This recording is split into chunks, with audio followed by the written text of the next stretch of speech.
Chapter 6.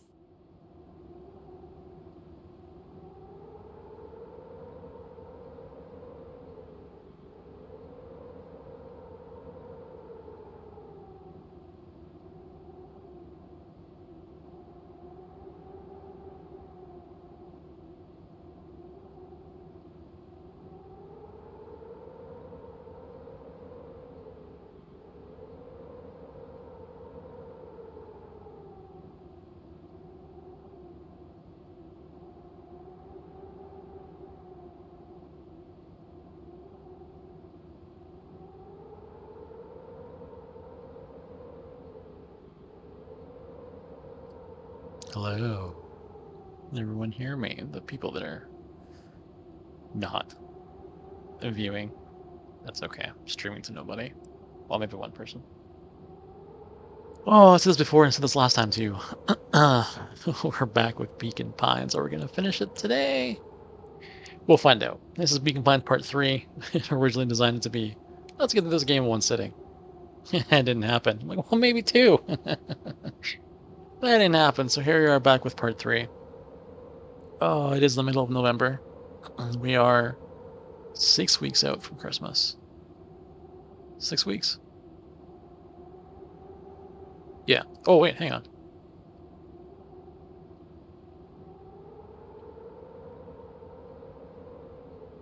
Yeah, 6 weeks from Christmas, because 6 weeks from today exactly is the 25th. Christmas is on a Sunday this year. So, that's interesting. So we are exactly 6 weeks from Christmas. I hope you all have your Christmas plans ready. Speaking of Christmas, we are going, if it's not cold and snowy out there enough for you yet, we are going back to the source in Beacon Pines. Heavy spoilers coming up if you're joining us and you haven't seen the end of this game, because we are in the end game now. We are in the end game. Let's go live. There we go. Actually, I want to test something. I set up something last stream.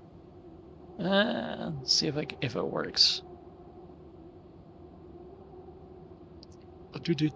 Do.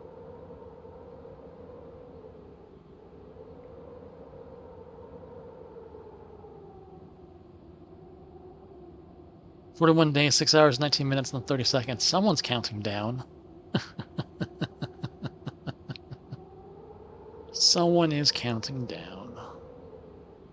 30 seconds, yeah. Somebody definitely is counting down. Alright. Give me a second here. I'm trying to find something.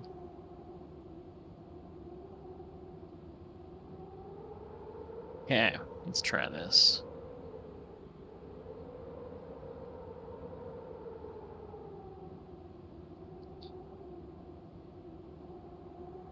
That didn't work, did it? That's okay. It showed up in chat. I was trying to do something. I set up like a weird wall-looking thing. That's okay. All right, let's jump into the game. We're in snowy weather. The wonderful lands of the source.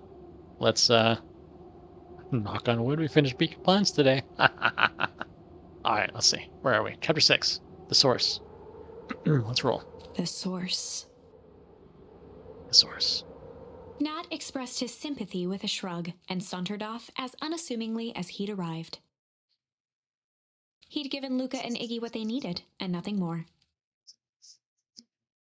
As Luca sprinted across the snow, the events of the past few days became clearer, pieces to a larger puzzle. Rollo said he was underground somewhere, captured. Mr. Kerr tried to cover it up with lies. The clipboards were hell-bent on capturing Iggy. It all seemed to point to Perennial Harvest. Mm-hmm. Perennial Harvest is bad. But right now, there was one thing that Luca needed to know. Perennial. I believe that word means once a year because it's from the Latin per annum.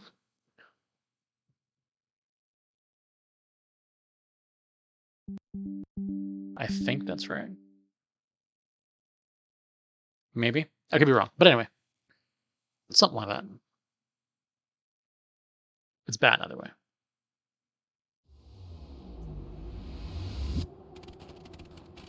Luca stopped dead in his tracks. The tree was gone, uprooted and moved, leaving a raw gash in the earth. That's right, because we looked here last time. There was no grave, no tree, no grave of his dad from the beginning of the game, nor was there the house that he lived in with his grandma.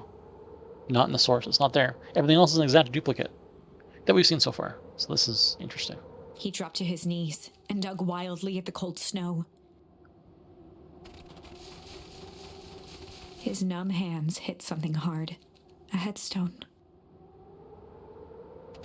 A dry whisper escaped Luca's lips. You're here. Oh. Oh, I just thought this game couldn't hit any harder with the twists in the plot. Yeah, that's right. Right, everything's a copy, and the source is the original. And the grave isn't here. That would have meant, just like the house, that would have meant the house and the grave are new, right? They're new. They're not copies. But if the grave is here, it means this is where they lived, which means he died here, was buried. Luca's dad lived here, died here, was buried here, and then they moved out of the source to Beacon Pines, quote unquote Beacon Pines, because it's not actually real Beacon Pines, but yeah, plot. All this time, I thought I was visiting you, but you've been here, alone, in the snow. Dad, I'm so sorry. They ruined your favorite spot in the world. Our favorite spot in the world. Dad, what do I do? There was no reply, just snow-covered silence.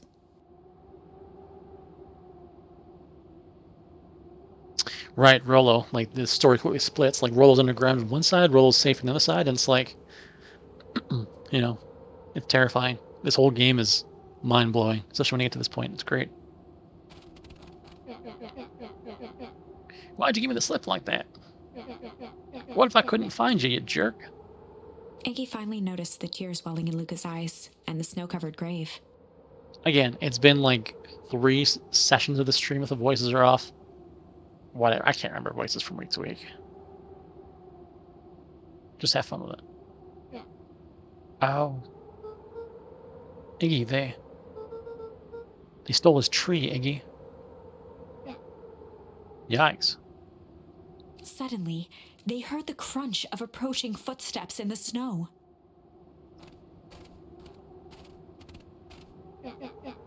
We gotta hide.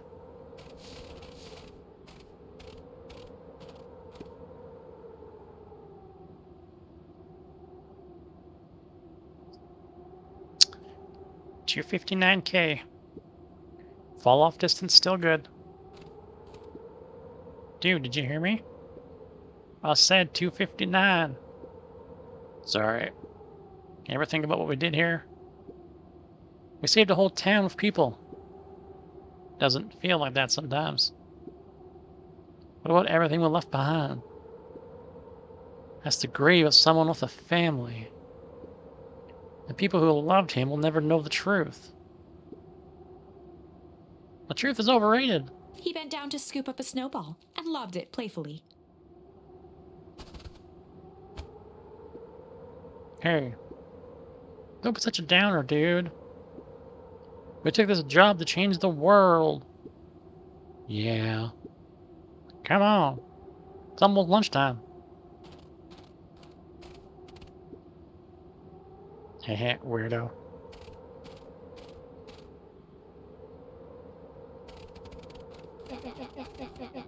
Here, I thought I was a jerk.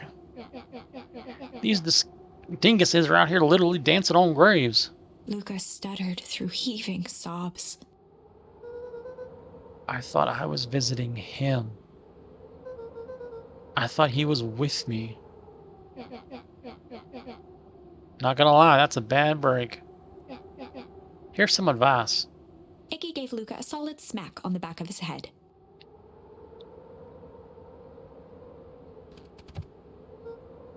Hey! Who's any of this helping? What? You sitting here in the snow crying like some pushover? Who you helping? Iggy, look what they did. They lied to everyone. Blah, blah, blah. Luke Van Horn, you're a lot of things, but you ain't no pushover. What did I tell you before?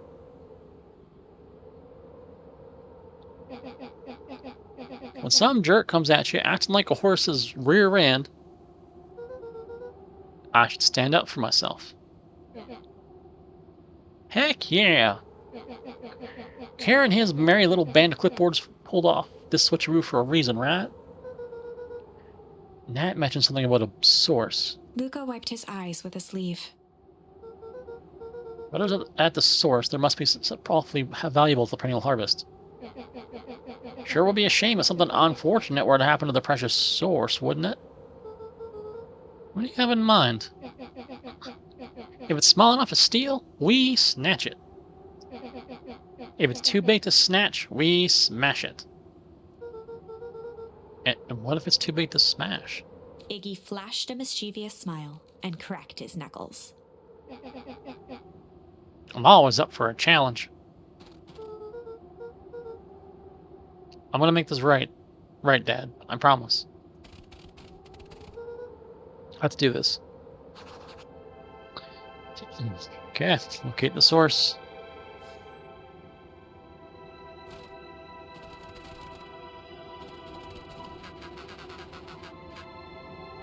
It can get awful cold out there in those woods, Luca.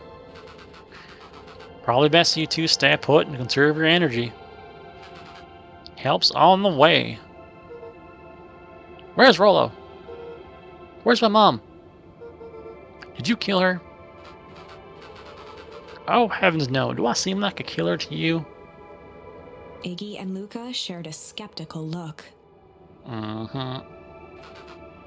Well, do I? Ah, shucks. Now it hurts my feelings. Forget that guy.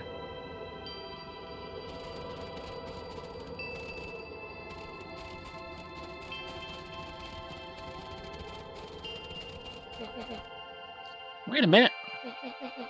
If this is the original town, then that means... Iggy darted behind a large pine and began digging furiously. Yeah, the treehouse and the fishing pond isn't here either, is it? We're in a different section. That's a different section. I'm thinking of the forest here, where, but no, that's just where the plant is, right? The plant's not here either. He emerged holding a shoebox with a crude skull painted on its lid. What's that? Long story. So a few years back, I came into possession of some premium grade fireworks. Not the wimpy firecracker stuff they give kids. The good stuff. So why did you bury it under a tree? That's the long part of the story. You and Rolo were doing chores at Rolo's chicken coop. And you guys may be mad for some reason or another. Luca rolled his eyes with realization. No, you didn't. Iggy stifled a chuckle. Yep. I just wanted to give you guys a little scare. But like I said, these are some primo fireworks. So I might have underestimated things. You blew up the chicken coop? Finally, the mystery solved. It was him. I prefer to think of it as an incendiary redecoration. Sorry, but you should have seen the looks on your faces. Rolo got grounded for months. Which is why I need to stash the evidence and lay low. So I buried him under that tree. But when I came back for him later, they were gone. I figured some grown-up found him and tossed him. Iggy triumphantly raised the shoebox. Turns out it wasn't the fireworks that got moved. It was us. Interesting. Very interesting.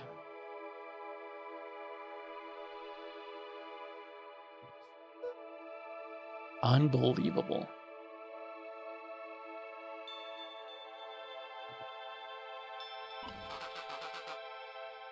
Do you think this is a game? Newsflash, boyo. You're not a hero. You're a little brat who was in way over his head. A hero was just someone who refuses to give up. Comics these days are rotting children's brains.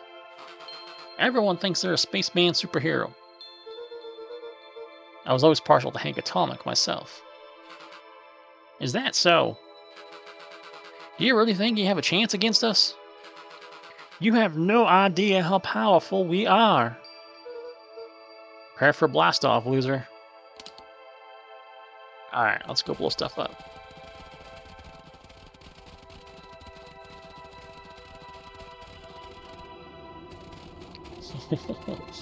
Oh, this should be good. Can we go this way? No, okay, we can't go anywhere else. Can we go in here? Oh, hey. Crooked. Just like this whole stinking place. Aha! We got something. We got Crooked.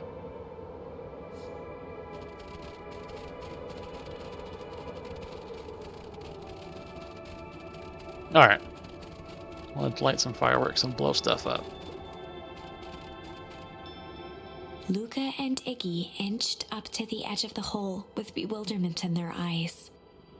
Arctic air breathed out of the cavern in heaving gusts.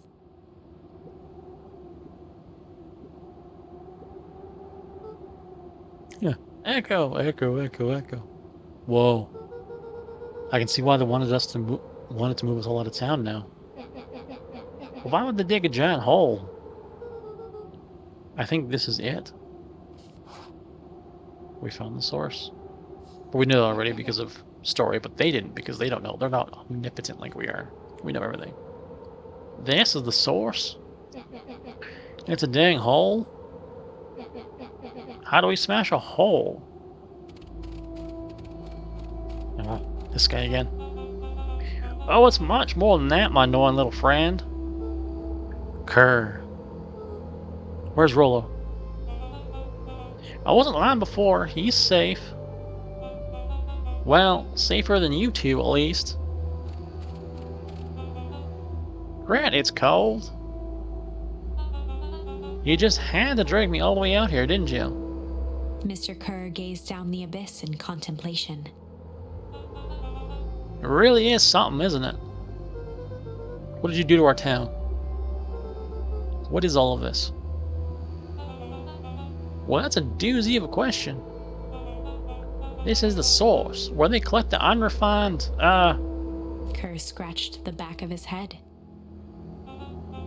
Honestly, boys, I don't understand any of this well enough to explain it. Fact of the matter is, I'm not paid to know. What do you mean you don't know? Aren't you in charge? Oh, heavens no, my role is merely to flash a winning smile and manage various complications. Complications like us? You are a smart boy. His face contorted into a saccharine grin. It really is nothing personal. Some people are just destined to strive for greatness, and others are simply obstacles along the way. Man, this is a really bad guy. Seems like you were destined to be a creepy lackey. Point is, we all play our part in life. Mine just happens to be a lead in the role of a lifetime. And you happen to be extras ready for your curtain call. We aren't giving up without a fight. Your smile's not going to be so winning after we're done with you. Now, boys, there's no need for melodrama. It just makes even a professional such as myself embarrassed for you. Let's change the mood a bit. Kerr snapped his fingers. Uh-oh. It's never good when the bad guy snaps his fingers. Scene change!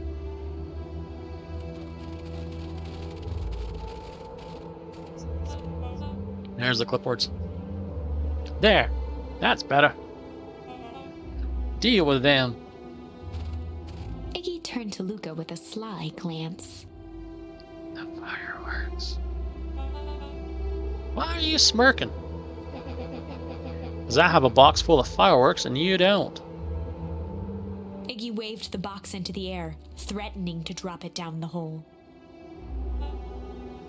Stop! Let's not do something regrettable. Joke's on you, regret is one of my specialties. Out of curiosity, what would happen if I threw this in your precious hole? Nothing. Nothing at all. You're a terrible liar. Yeah, exactly. We know something's bad's gonna happen. Maybe. Maybe it'll change this time. I'll have you know, I'm an exceptional liar. Bup. That's far enough. Iggy plucked a single bottle rocket from the box and held it up with reverence. Stop, you fool. Call off your goons. After a long pause, Mr. Kerr flung up his hand with frustration. Very well. Y'all can head back for the night. It's been a long day. I'll handle these two from here. Mr. Kerr sighed into the frigid air. It's just us now, Iggy. You can put that down. What, like this? With a nonchalant flick, Iggy tossed the firework into the hole.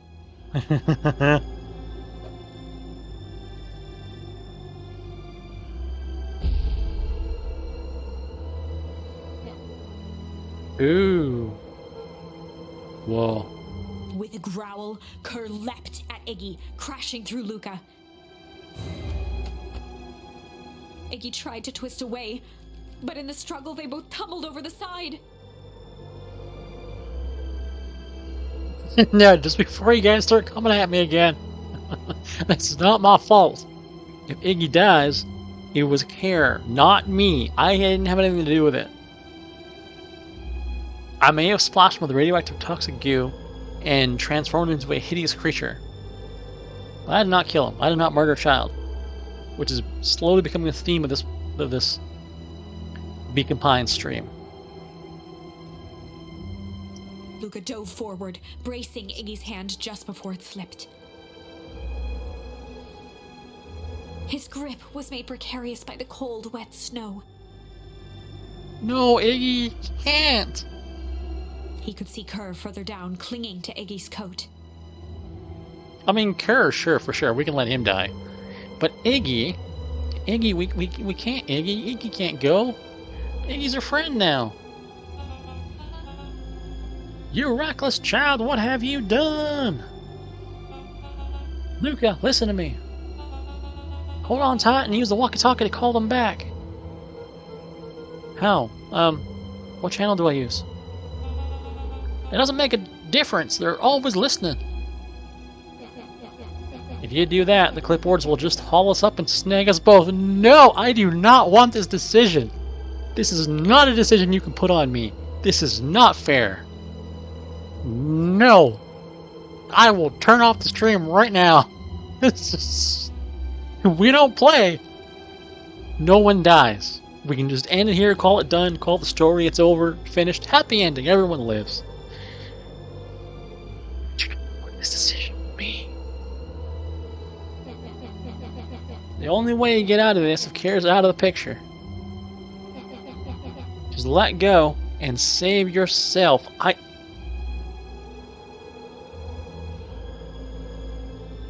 everyone, it's been a great night. We're going to end the stream now because this game's done. We finished it. We got to the end. Yay! Bloody stupid game. Making me make these kind of decisions. If we stop now, everyone lives. Everyone's happy, right? That's how it works? Yeah? We'll do that?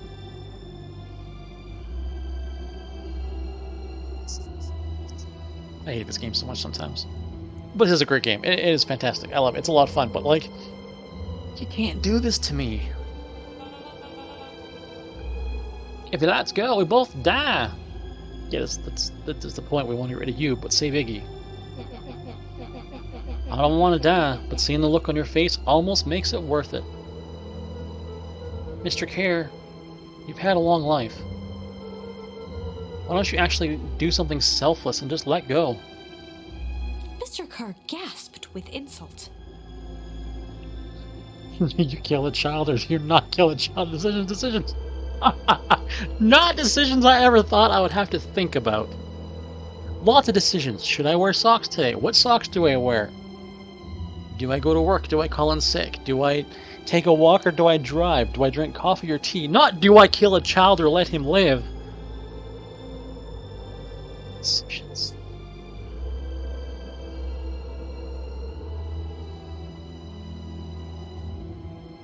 Sometimes games, man. Sometimes games are just brutal. Just brutal. Long life? I'll have you know I can still play at 25. You should have heard me sing the part of Phileas Young. With a wild look in his eye, Mr. Kerr began to hum a proud melody. Rum dum dum. Rappity dum dum. Wow, can you believe this guy? Oh, hey, we got hum. Not that it's going to help us all, but hey, we got hum. Luca's hand began to cramp. His voice began to crack. Oh, no. Here, just let go. No can do. If you want to save your friend, you'll have to save me too.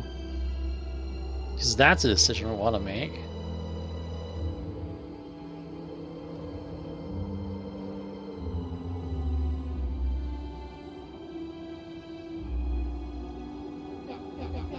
Luca, look at me. It's okay. No, I can't. No, it's not okay. I am not here to kill children. No. Luca felt Iggy loosen his grasp.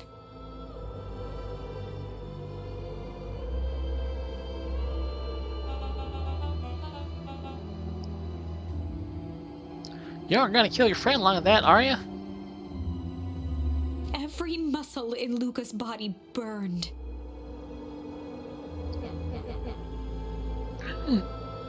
I'm not his friend. Yes, you are, Iggy. You are our friend. Don't you dare say that. Yes, you are. Nah, I'm just a no-good bully. Like you, Care. Iggy, no! Luca felt his hand slipping. And I told you what you need to do with bullies. I can't. It's your only way out of this mess. You already killed 2 on one more? Those were, if anything, those were technically alternate timelines. Also, 2, I did not kill 2 people. Or children. We've been over this. The evidence is on file. Go to my YouTube channel. Look it up. I did not kill children. And if I did, it was in alternate timelines. So technically it doesn't count. Just because we remember it doesn't mean it counts. Iggy, no! 2 birds with 1 stone. It makes sense for us to fall together. Wackadoos travel in packs. A calm settled over Iggy's face. Luca, let me do this. Iggy's voice was colder than the bitter air billowing from the chasm. Let me do the right thing for once. No! You cannot give me this choice! Stupid game!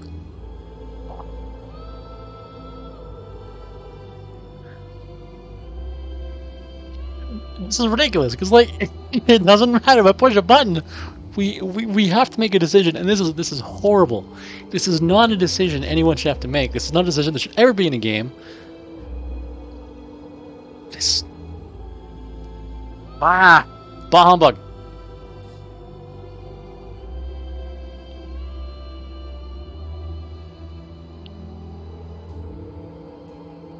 Refuse. You know what? Knowing this game, neither of these are happy endings. Knowing how this game works, if we accept it, we'll be carrying the guilt forever. If we refuse, chances are he's going to slip anyway, or something stupid's going to happen, and like... Because right now, in this timeline, we've already lost Rollo, we've possibly lost Beck, we're going to lose Iggy now, we're going to have no friends.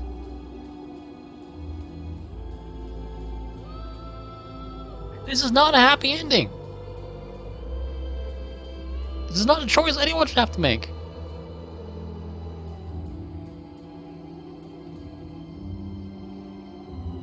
I should have never played this game. I should have left it, but like, nope, forget it. Beacon Pines, go figure out the ending yourself. Have fun with it. We're not playing it anymore on stream.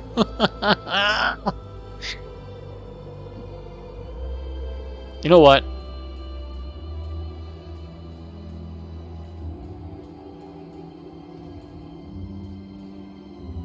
For the sake of content, for the sake, because I have a feeling this one, except is the right, the right decision to kill a child, or let him sacrifice himself, I guess, isn't really the right decision, but we're going to try refuse and see what happens. Go with that.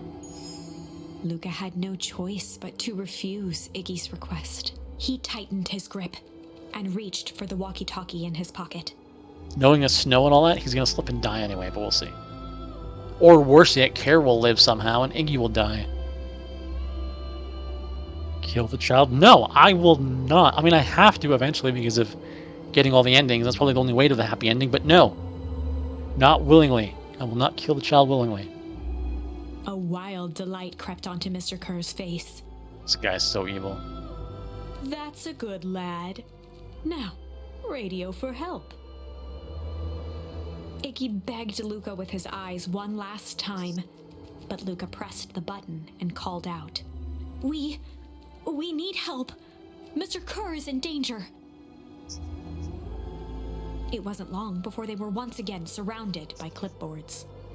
You know, what are you doing, chat? Telling me to kill the child? It's okay, you're gonna kill 2. What's one more? Kill a child. It's like, man, you guys are bloodthirsty devils. Shame. Or shame. Where's my bell? Shame!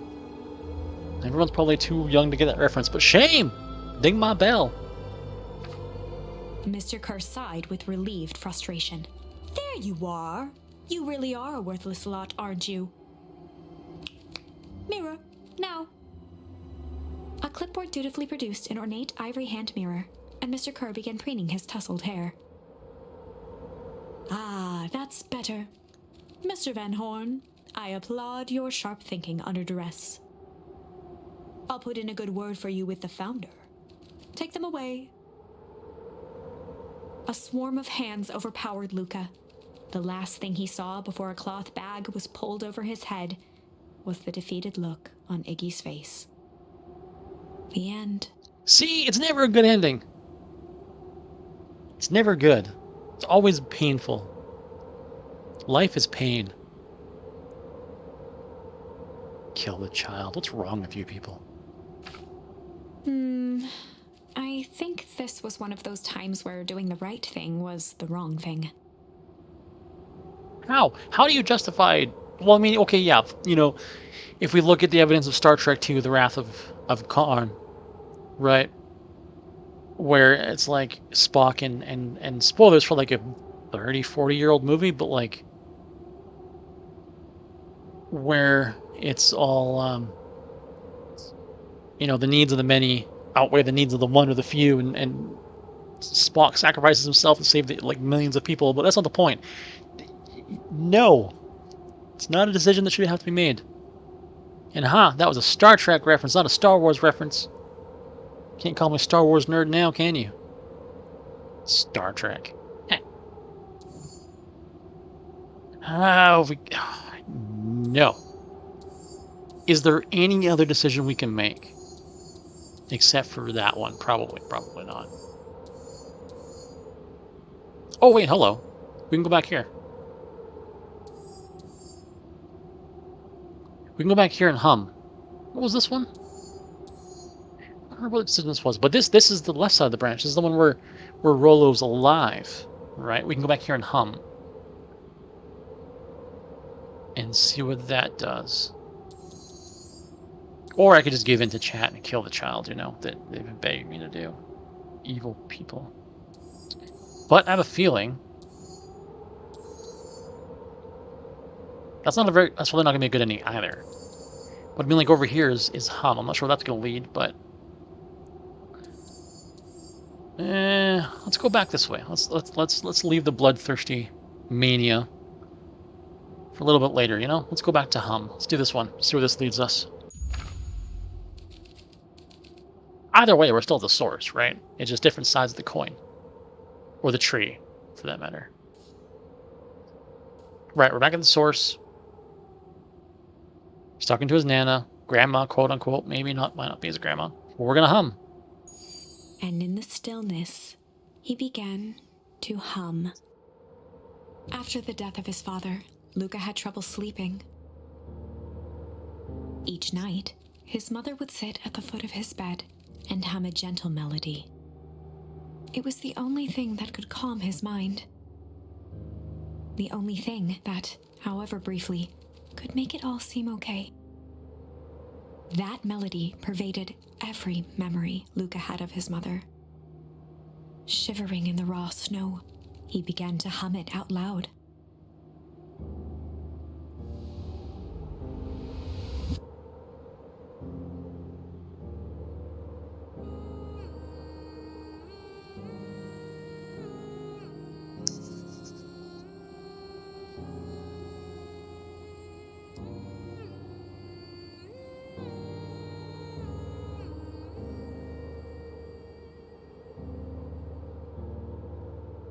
Gran lowered the torch, listening closely.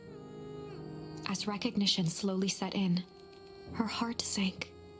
Those countless nights of consolation, the incomparable loss they shared together. She let the torch fall to the snow and sizzle out.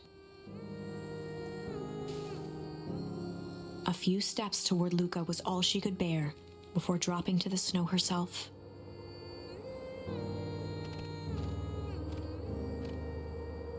Through a flood of tears, she began to hum along, note for note.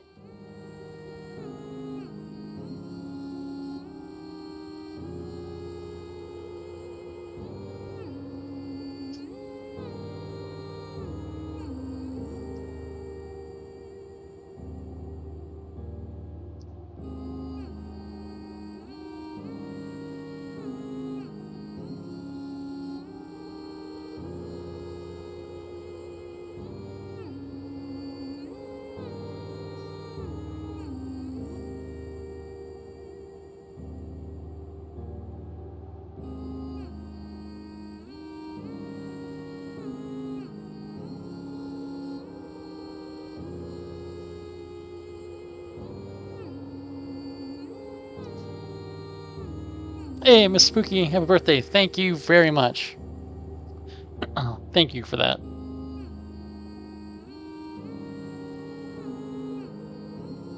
Luca lifted his head in astonishment. The last time he heard that melody was the last night he saw his mother.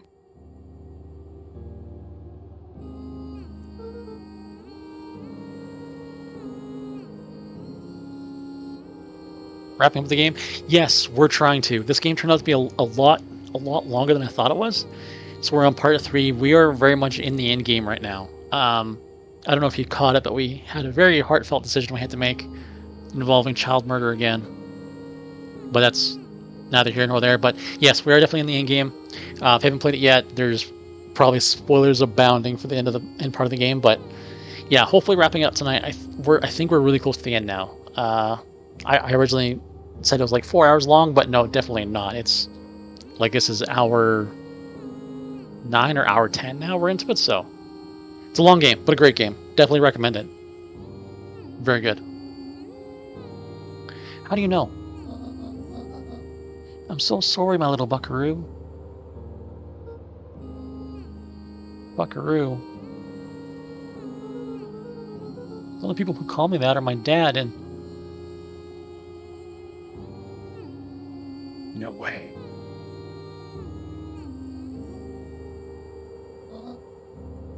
Your mother. Luca blinked through blurry, watery eyes, trying to see more clearly. He could just make out the impression of a familiar face. He peered across the snowscape at the woman on her knees. Something about her was undeniably his mother.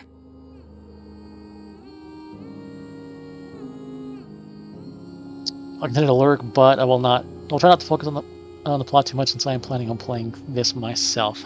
Yeah, it's great. Feel free to lurk. Feel free to bounce if you need to.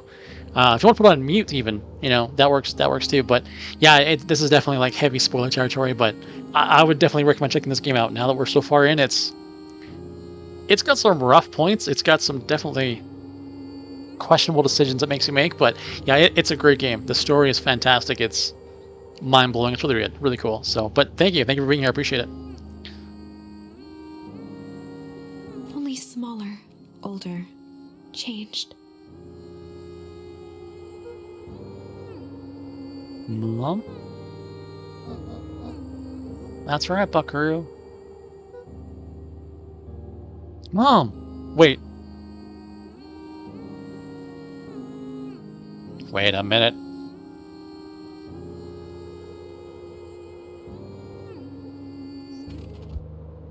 Luca sprinted as fast as he could toward his mother. Thanks, I appreciate it. Yeah, of course, anytime.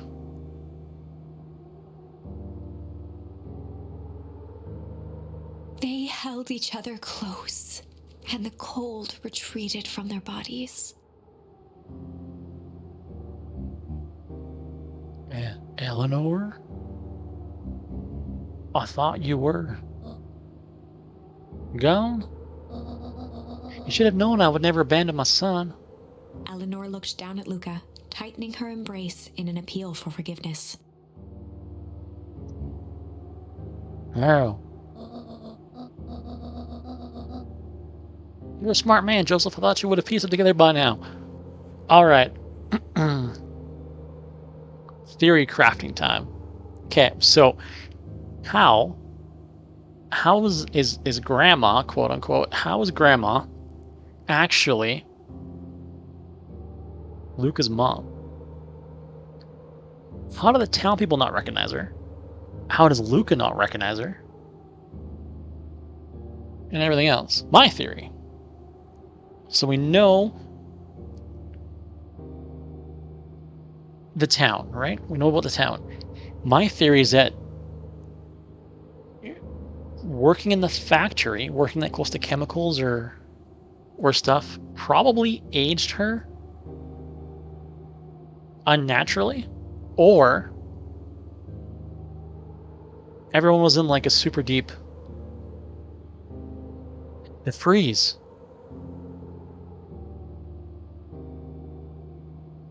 I bet you that's what it was. I bet you the freeze froze everyone. But she was working with a family to make the town move.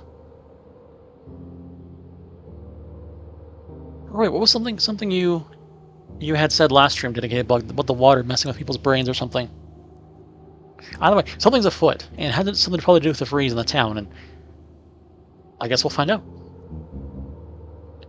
You were exposed. Mom, I don't understand any of this. What happened to you? Where did you go? Why did you leave me? I never left you. I was right here, Luca. Why did you lie to me? It tore me up, Luca, but I did it to keep you safe. Isn't that always the parent response? Why did you lie to me, says the child. Oh, it was to keep you safe, says the parent. To protect you. For your own good. It's always the go-to line, isn't it? In books and movies and everything else. It's to protect you, I swear. I thought that getting answers would help us both move on. But the more I discovered, the more I realized the danger we were in. Until perennial harvest was stopped, it was better if everyone thought I was gone. You could have trusted me. These are bad people, Luca. They won't stop until they get what they want. And they don't care who gets hurt in the process. Then what do? We have to stop them. Joseph slumped into the cold, wet snow. They can't be stopped. This is too big.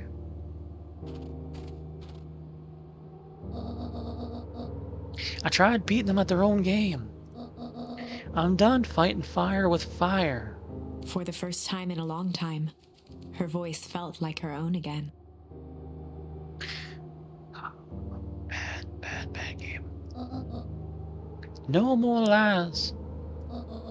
I see now there's a better way to stop perennial harvest. The cold, hard truth. Luca gazed down at Nuncreed with pity. He looked small. Joseph stared into the snow, as if searching it for answers.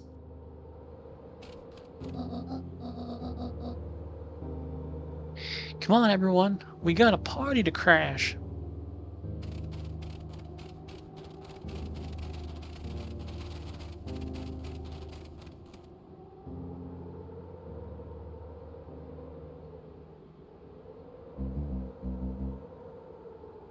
You don't understand.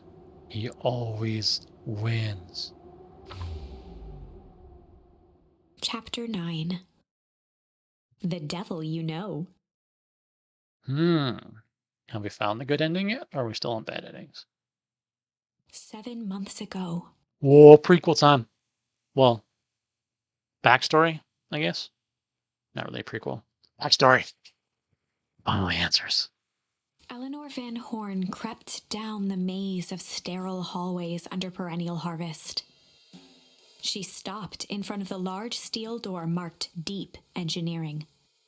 No turning back now. She raised a trembling hand. The stolen keycard worked as promised, and the door buzzed open with mechanical efficiency. She was immediately hit with the smell of disinfectant. It was some sort of laboratory. In one corner was a desk covered in papers. Across the room stood a tall metal pod with hoses protruding from its base. She rushed to the desk and began shifting through the piles of papers. They were experiment reports on something called Tempus Liquamen.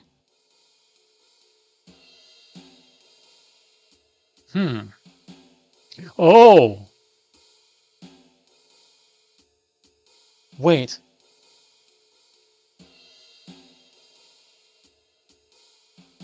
No way. Okay. No way. No way. Is Luca's mother a Van Horn? Is that what this twist is? Is that right? Is Luca really the heir of the town? and she married outside the family. The family got mad. They killed the husband in an accident. She got exposed to this stuff and got rapidly aged. People wouldn't recognize her. That's why they needed a new heir. Because Tempus is Latin for time. And liquamine, you know, again, looking at it, it's like some sort of liquid, some sort of time liquid. Whoa. Whoa. Whoa. All right, let's see. There were dozens of them, every one stamped failed. Because he said she was exposed, right? And we thought maybe they're radioactive waste, but maybe it's not radioactive waste. That's why Beck's hair turned white. That's why the thing died. It grew rapidly, right? It's time. It's time. Time. Time travel. Time something. Time acceleration. It's time. Time. Something to do with time. Time. Lots of time. Eleanor heard the sharp echo of footsteps approaching. I'm not going insane, I swear. She was out of time. See, time. Lots of time. Her eyes scanned the room, eventually landing on the strange pod. Muttering a curse under her breath, she dashed over and dove inside.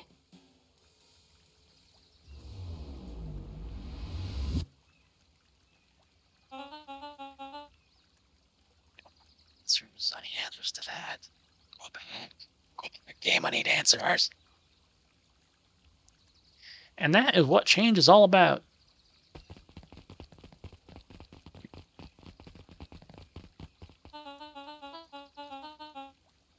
Grabbing the future by the scruff of the neck and making things happen. Change is a choice. I am tickled pink that we will all be making that choice together. How great is that? This man is a liar. Excuse me? I will not.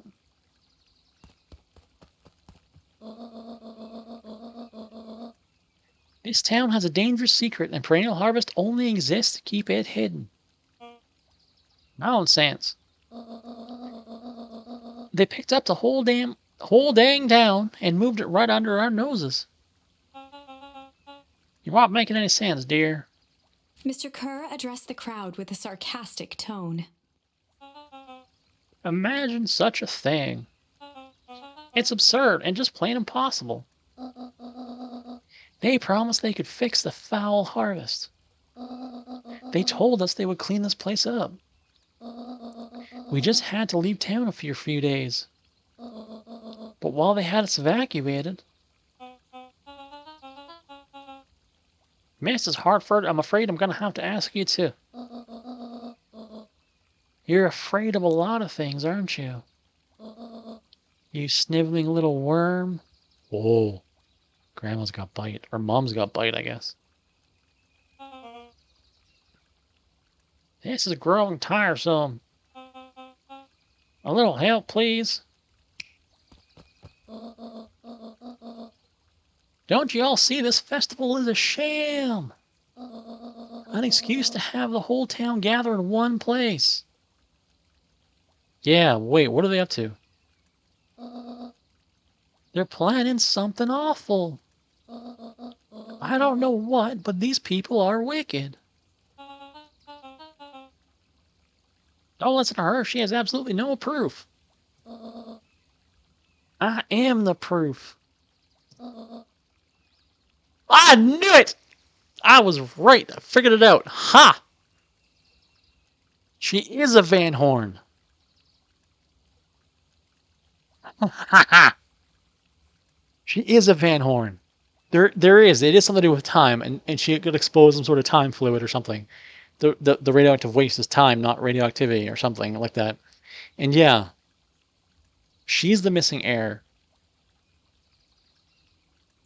Whispers filtered through the crowd. Well, aren't you just as sneaky as the Dickens? We all knew Valentine's fertilizer was too good to be true. And now this whole town is paying the price. Ladies and gentlemen, I am so sorry about this disruption.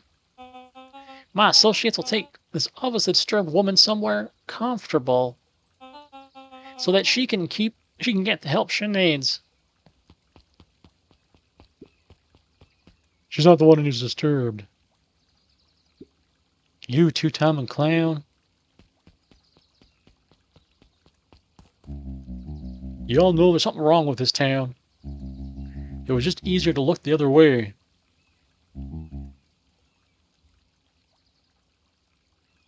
The truth is,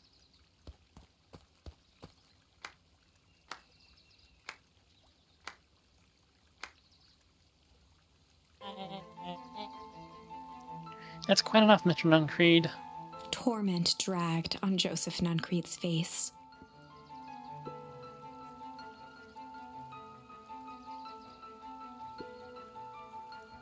Yes, sir. Take them away. No, I want them to see this.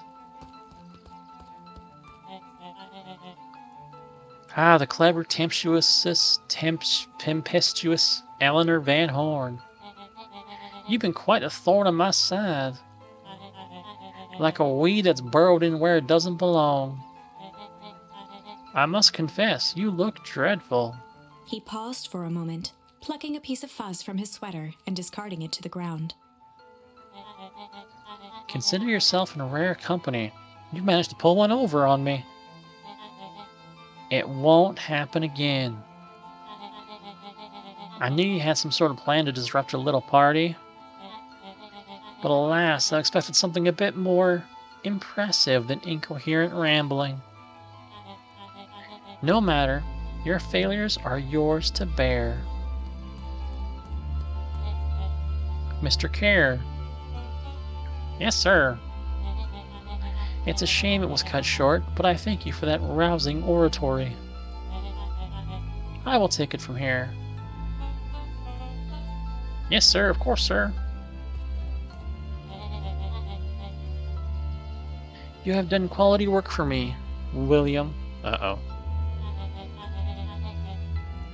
You can look forward to the recompense we'd agreed on. Kerr gave a bow of deference. Founder, you are most gracious. Wait, what? Gasps rippled through the crowd.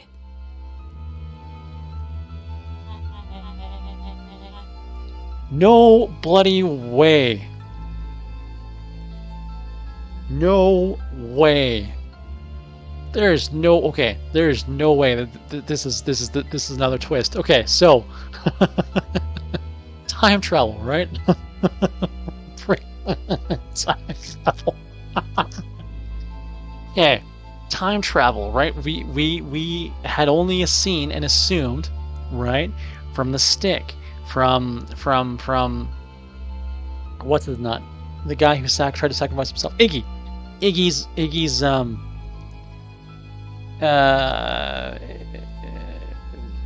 not discolorations, deformities.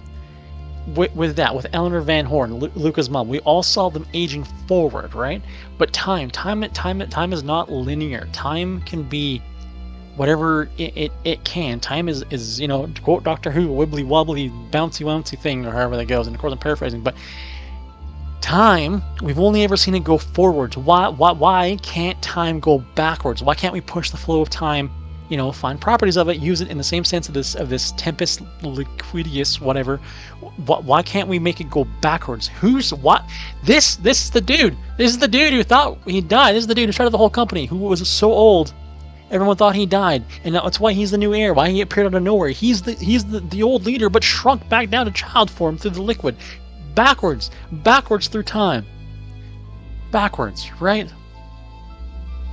That is just the ramblings of a mad person. Who knows, right? We'll see. But this game is insane, absolutely insane. Solomon pulled a glass vial from his pocket. In one smooth motion, he downed its contents. A triumphant smile grew across Solomon's lips. Here it is. You let us clones. But whatever it is, it's not alien zombies. it's either time travel or clones. Or time travel and clones. But like, here it is. Here's the big reveal. Here we go. I am not insane. I just have lots of ramblings.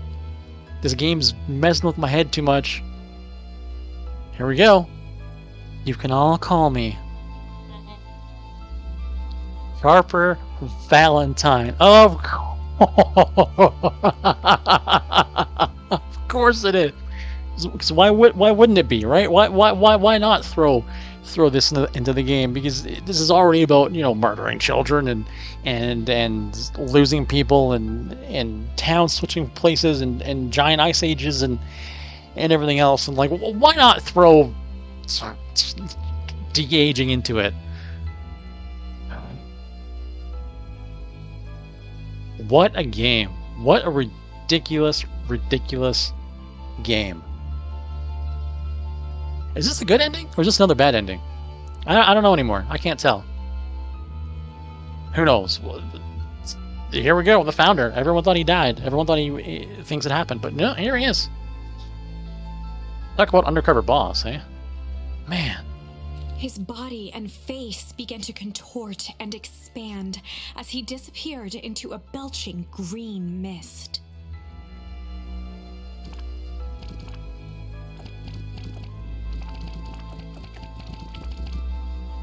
A hushed horror gripped the crowd.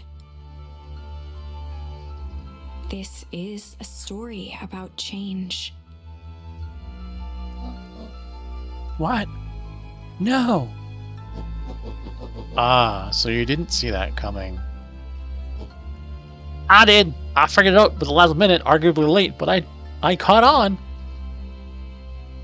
Some will say I didn't see it coming, but 30 seconds still counts, right? Sharper examined his new hands. Good, he says.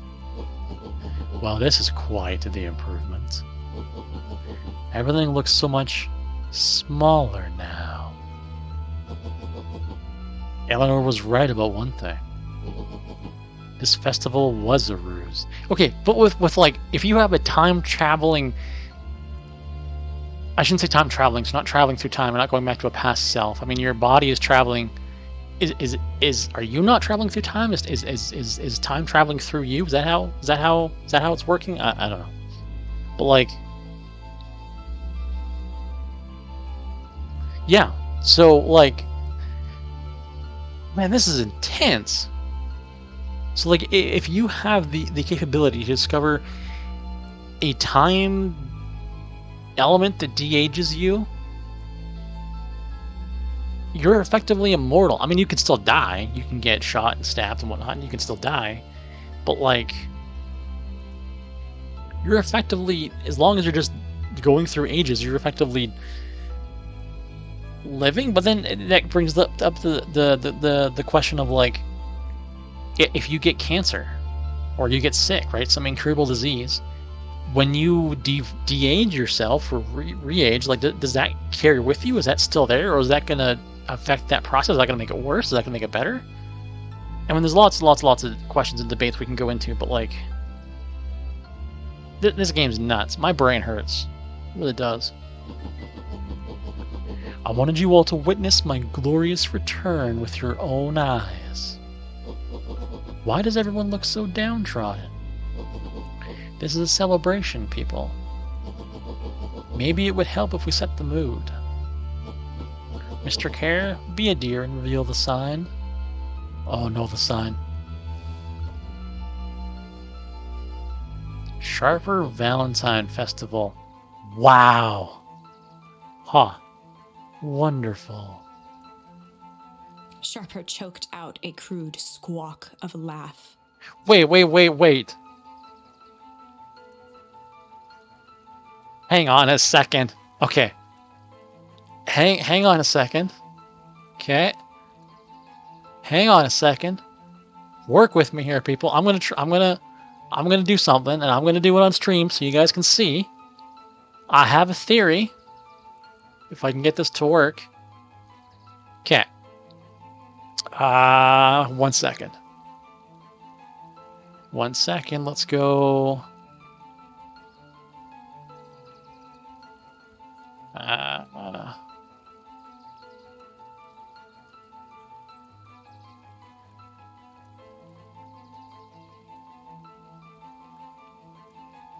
Okay, there. You can see my chat overlay now. Let me see if I can pull this up. Will this work? Can you see that? Can you see? Let me just check. Can we see the Word document here? Because I have a theory, and I'm gonna make this big.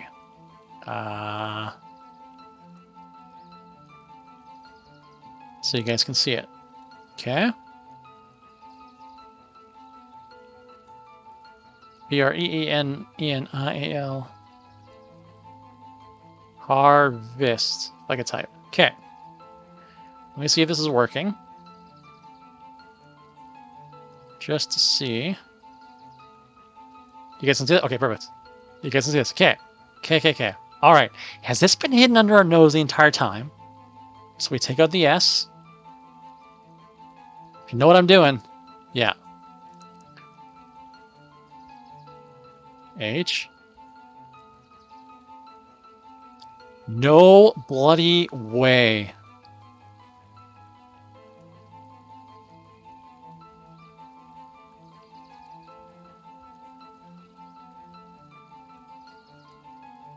No way is this gonna work. Whoops. A. E. Wow. This game hid the entire thing.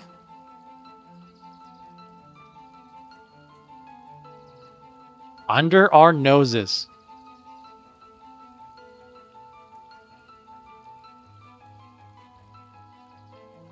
This is insane. The perennial harvest, I'm sure you can see what I'm doing now. The perennial harvest was an anagram. The perennial harvest festival, all it was, right?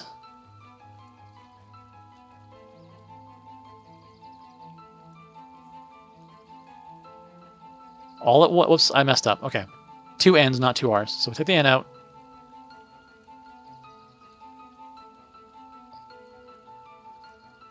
All it was.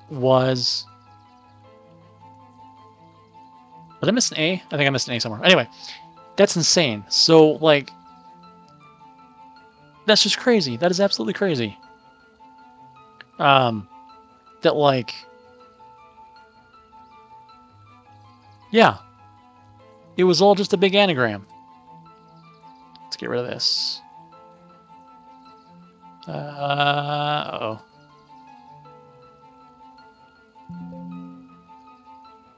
Okay, we're back to the game. Day bug. I couldn't see chat as well as was under the screen, but yes, I can see it. I have never noticed that. How I know it. It's this game. This game is mind blowing.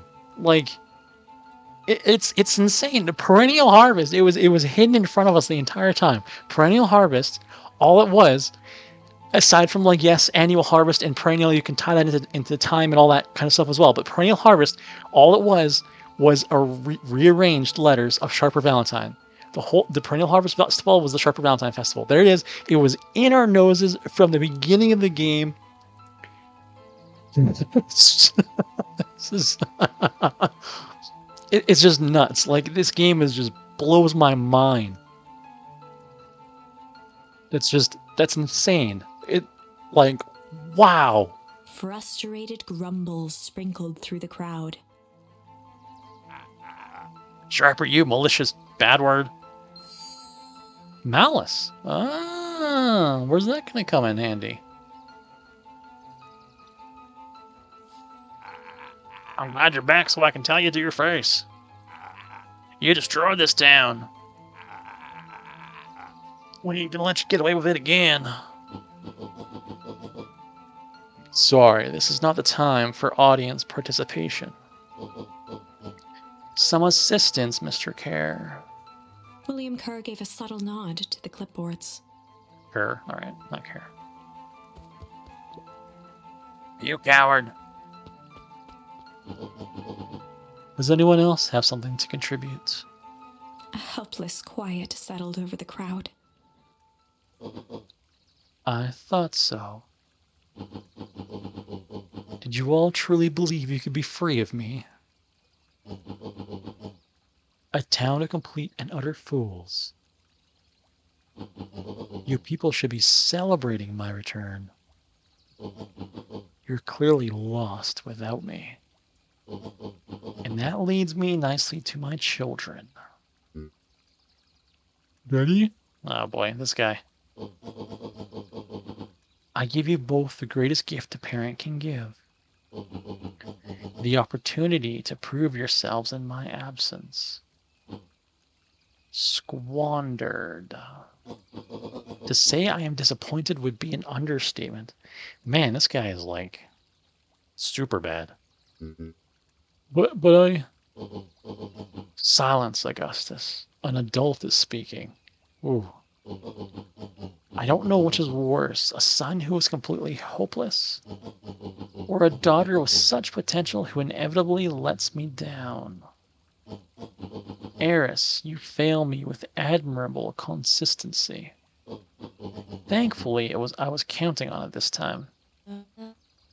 Father, I have been wasting time, my dear. What have you accomplished? I was focused on cementing our legacy. Legacy? Who needs a legacy? That's what I said. You can live forever. Who needs a legacy when you can just live forever? Yeah, see, this game's nuts. Absolutely nuts.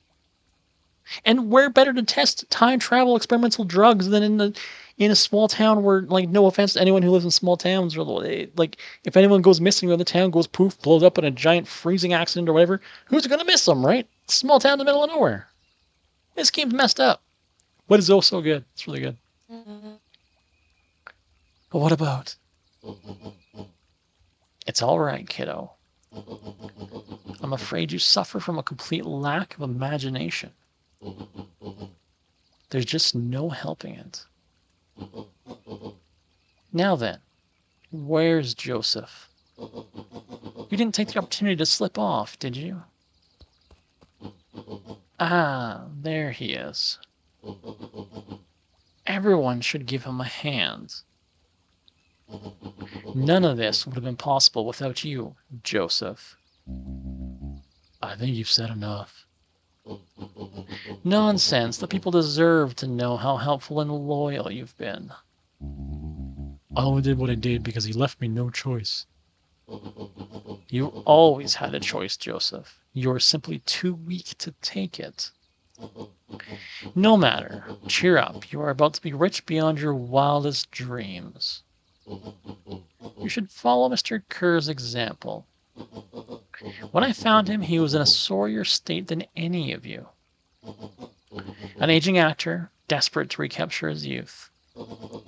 He played his part, and soon he'll be able to play the leading man again.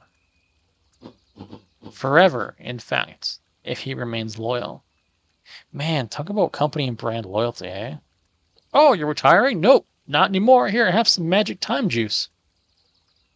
Oh, look at that. You're 20 again. Time to work your butt off in 60-hour work weeks and slave away for the company. But oh, don't worry. We'll pay you like an average 20-year-old. That's crazy. The things you could do with magic time juice. We're going to call it now. It's magic time juice. That goes for all of you. Well, those who haven't already frittered away my goodwill. Beacon Pines is mine again, and I am willing to share its spoils in exchange for absolute loyalty. Are you saying William Kerr was never in charge of Perennial Harvest? Huh. You think that puffed up blatherskite could have accomplished any of all of this? Dawn, I suppose it's time for your big exclusive. Sharper addressed the crowd with indignant pride. He'd planned this moment for so long that now, at the deed's fruition, it almost felt frivolous. You see, I needed a figurehead to hold things down while I orchestrated my return. Someone to misdirect, lie, and bilk this town for a spell. So I invented William Kerr. Take your bow. You've earned it. Wait, what? Mr. Kerr flourished a preposterously elaborate bow.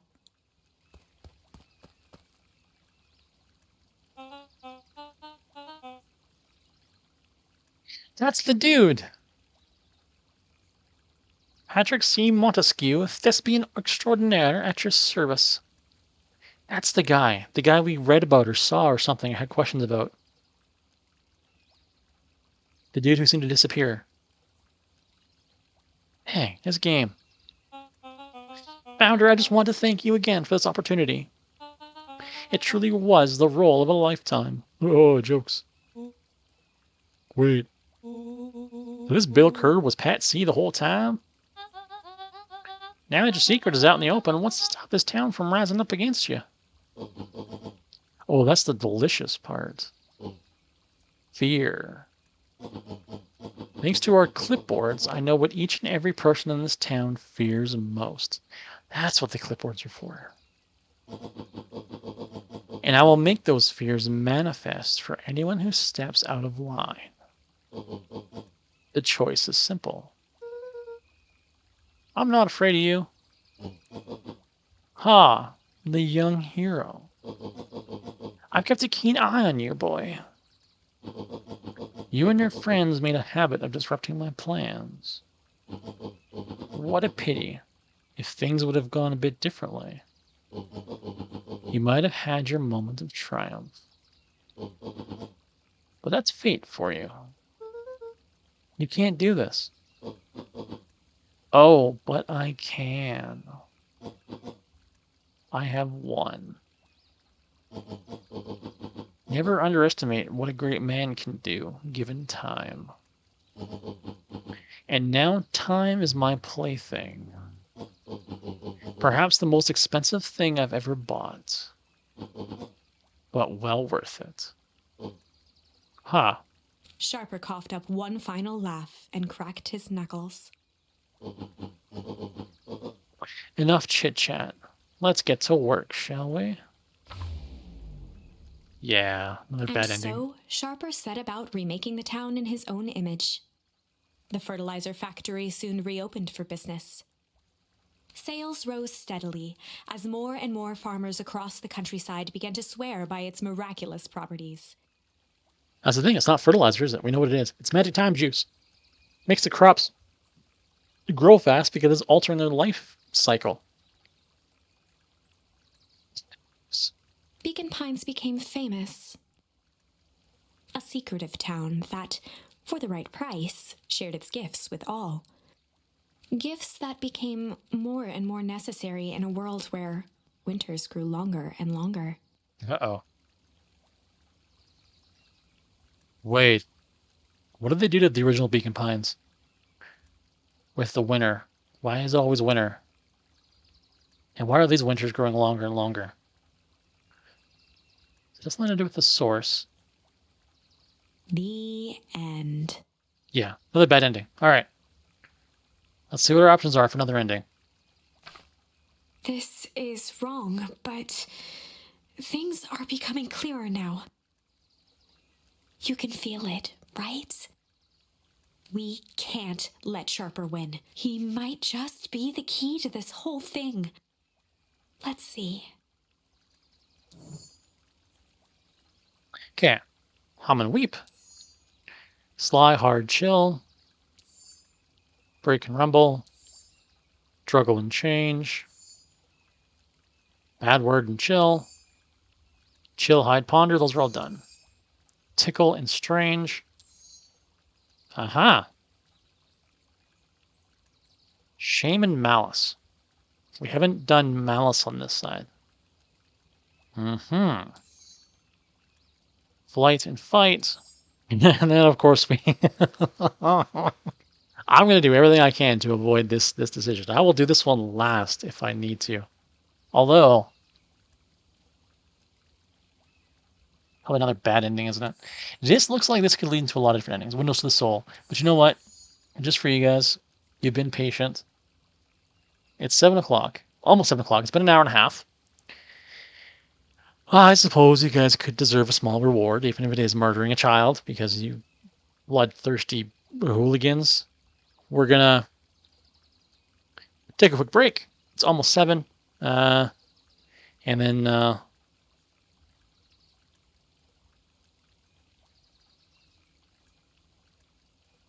take a quick break, and then when we come back, we will.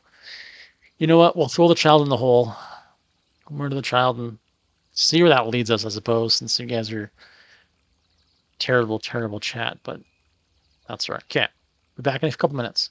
Grab some water if you need to. Grab your water now. Then we'll chuck children down the hole. Back soon.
I got my water. I'm now hydration. Perfect timing. I just got back.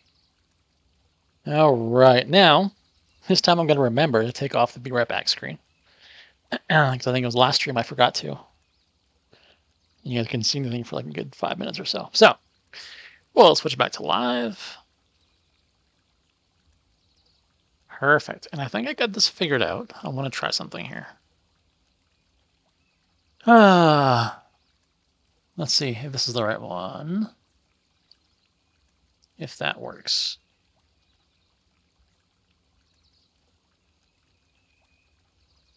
No. Okay, it didn't work. All right. Never mind. Forget I was trying to do anything. I just sent off creeper faces, but I was trying to make it do something cool on stream. Didn't quite work, but that's okay. Okay. Now we're back. Oh, wait, hang on. Let's try that again.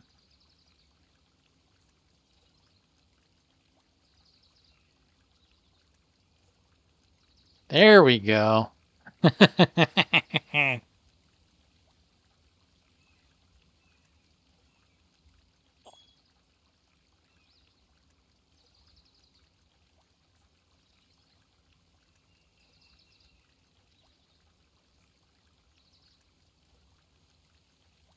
All right, there we go. If you send Twitch emotes through the chat, it'll bounce across the screen, which I think is pretty cool. If you guys can see that. But all right, let's go back to the game. Yeah, there we go. Bouncing robots and yes. Yeah. Let's go back to our game here. Game's running. Let's roll. Let's go to. Never thought I'd say this out loud. Let's go back to child murder. The robots.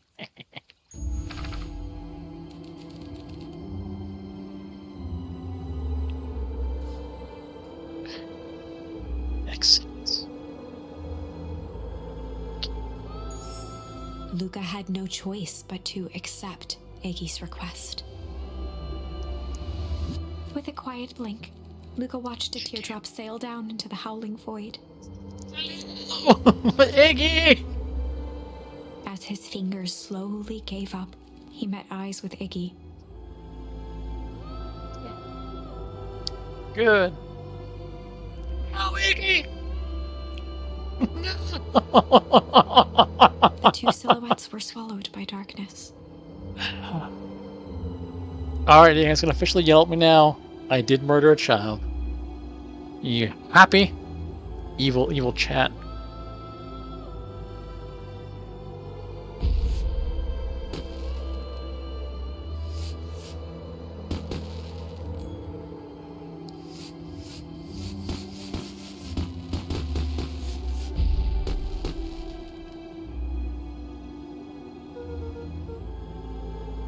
Heck of a goodbye, Iggy. Iggy! Luca, you should really step back. What? Quickly! Whoa. Curious. But of course. Those fireworks of Iggy's must have been just the right amount of energy. We should get out of here before perennial harvest arrives. Oh, but now that we know what perennial harvest is, let's reread this sentence, shall we? We should get out of here before Sharper Valentine arrives. Man, if you replay that, knowing that info, if you replay the game and insert Sharper Valentine into Everwest's perennial harvest, I imagine it would change a lot of the context of the game and like, yeah, nuts. Not until I tell you what just happened. Your friend sacrificed to save this town. For a little while, anyway. How? Tempest liquamine is a peculiar substance. Magic time juice. It can change the relationship between matter and time itself. But doing so requires unfathomable energy. In a closed system, that energy can only come from its surroundings. Energy. Of course. And what is energy but heat? And what is heat but temperature? And what happens when the energy is being pulled out of somewhere and temperature is dropping? The law of conservation of energy. It can never be used up or created, only transformed. What happens when you pull all the heat, all the energy out of something? It creates cold. It creates winter. Winter keeps coming. That's why winters get longer and longer, because they're using all the liquid time juice, magic time juice, to this game. Okay, they're using all the magic time juice to speed up the crops, right? And they're pulling energy from its surroundings, which is the area. And because it's going all over the world, right? All these crops are growing. They require energy, which is heat. Heat's pulled out of the atmosphere and put into these crops. Therefore, it's getting longer and longer winters. Eventually, it's going to be a deep freeze, which is why we're in now. This game's nuts. But it's all coming together, finally. Finally all coming together. All because of magic time juice. A useful side effect of this property being, by adding precisely the correct amount of energy to it, one can create a cryogenic cascade. So the gunk makes things cold and fireworks made the whole freeze over? That's one way of putting it, yes. As dumb luck would have it, the fireworks weren't strong enough to generate a runaway reaction. I shudder to think what would have happened in that case. The big freeze. We know this already. We have some idea what that would look like. It's exactly what I just said. We know what it looks like. The big freeze. It will take them a good while to safely break through and access the source again. If you know all this stuff, why haven't you been helping? I have been. In my way. I'm calling it now. I've been wondering this for a while, and I just thought it was like a weird off thing, but things have been happening weird now. Wait, she's a mouse, right? Okay, hang on. Because we know what magic time juice does, and I'm sorry I keep interrupting the game. This is probably why it's taking so long, because I keep stopping to talk to you guys about crazy theories. Okay. Two possibilities. The mouse is someone we know, and they're helping us somehow, right? Or, and here's the big one, the mouse. One second, I just got an alert on my phone about the weather. Okay, nothing too bad. It's not gonna get like super cold anytime soon. Okay, I got distracted. So, my big theory, and I'm wondering this for a while, I think the mouse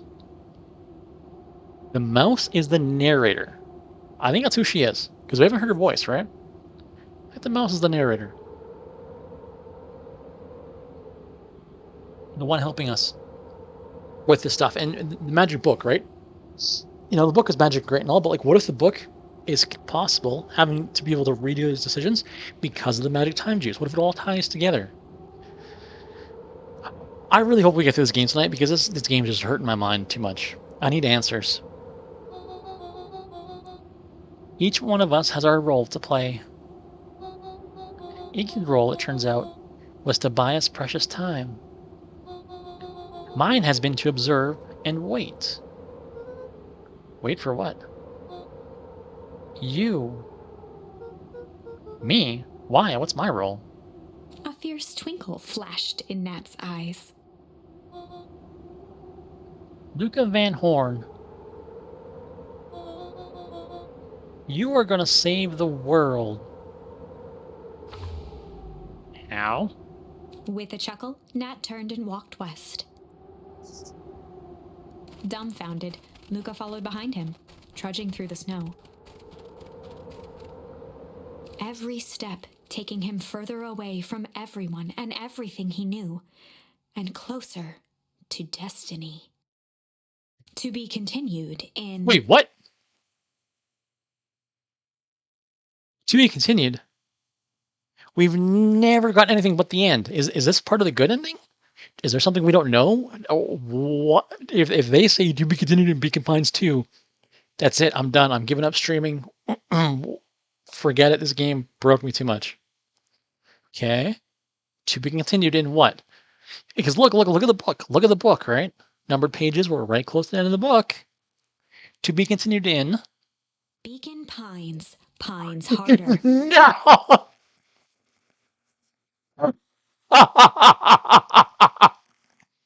This has got to be a joke, right? Like, if you ever wanted proof, that we live in a simulation and this game is just messing with my head, you know, our collective heads, hive minds, whatever. This has got to be a joke, right? Because obviously Pines Harder is a play off of Die Hard 2, Die Harder, but like, there's no way, right? This has got to be a joke, because like, this has got to be a joke. This is just too messy with your heady, right? And like, because I was just like, oh, this is Big Pines 2, I'm gonna quit streaming, but it's like, no, this has got to be a joke, right? This is a joke. Revenge served cold. Yeah, revenge served cold because of the wintertime. Come on, it's got to be a joke. Second time's a charm? Yeah, see, even the narrator's confused. Second time's a charm. Because, like, the charms that we get, this isn't right. Wait, that's it? This ends with a crummy cliffhanger just when it was getting good? I was even starting to like Iggy. No way. I refuse to be associated with some never-ending parade of sequels. Let's go back and find something more definitive. Okay, either that is like one of the best sequel setups we have ever seen in a video game, or that was a bad ending and the game's just really, really messing with people. Because, like, yeah, this game, man, it's so fourth wally. It's so messing with my head. It's nuts. But anyway, Witness of the Soul, Malice. Let's see where this takes us.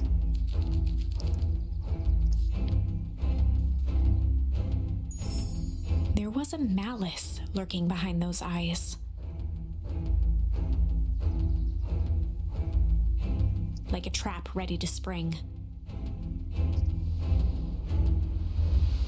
Luca felt the weight of Nuncreed's hand on his shoulder. There we go. Something wasn't right. He didn't know why, but something was telling Luca to get out of there. I just want this all to be over. Of course. I'm sure we'll all work out soon enough. I should get going.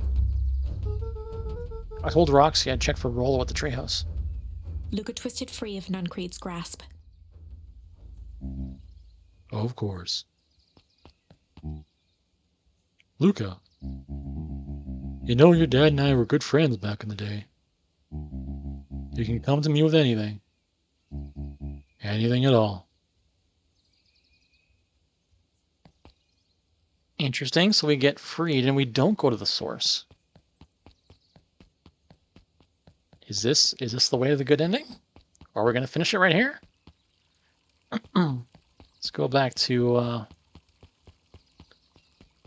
the treehouse, right? It's up this way? No. Back this way. These festival decorations are a bit humdrum.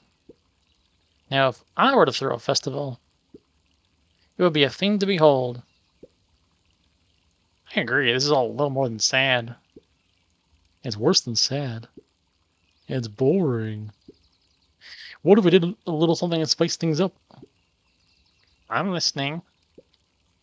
You know that festival sign waiting to be unveiled? It would be a shame of someone. The two scurried off, eagerly formulating a plan. Well, we know what happens with that now, don't we? We know the secret. Omnipotent beings we are. Can we go that way? Can we chase them? Okay, not there. Okay. Back to the Treehouse, yeah, which is back this way. I think. Yeah, back this way. Identify yourself, please. Nellie Moldwell. I work here now. I'm unable to locate you on our staff roll. Oh, I don't officially start until tomorrow. Mr. Kerr said I can come in early tonight and get a few things done. Hold, please. Clearance authorized. Thank you. Our harvest awaits. Oh, too bad I couldn't sneak in there, huh? Wow. You can get a wrench to the noggin sneaking up on a guy like that. Don't scare a man while he's junkin', Sonny. Evening, Jeff. Isn't it kind of late to be junkin'? I might as well ask the same thing of you. But anything good? Ever since Perennial Harvest moved in, even the junk is trash. You can learn a lot about a person by looking at what they throw away. With this bunch, it's all shredded paper and coffee cups. Well, I better get going. I didn't see nothing if you didn't see nothing. See what? Exactly. Clipboards. Can I talk to you? I can't. I'm here for the best. He's still sleeping. What about this kid? Nope. Okay. Treehouse it is. Oh, hey. Let's check this out.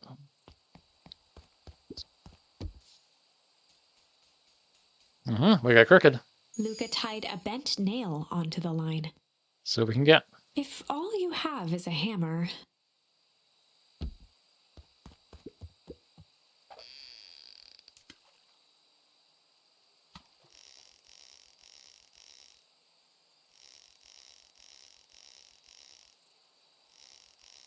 So we got quite a few of the fishing stuff, too. And that's getting pretty full.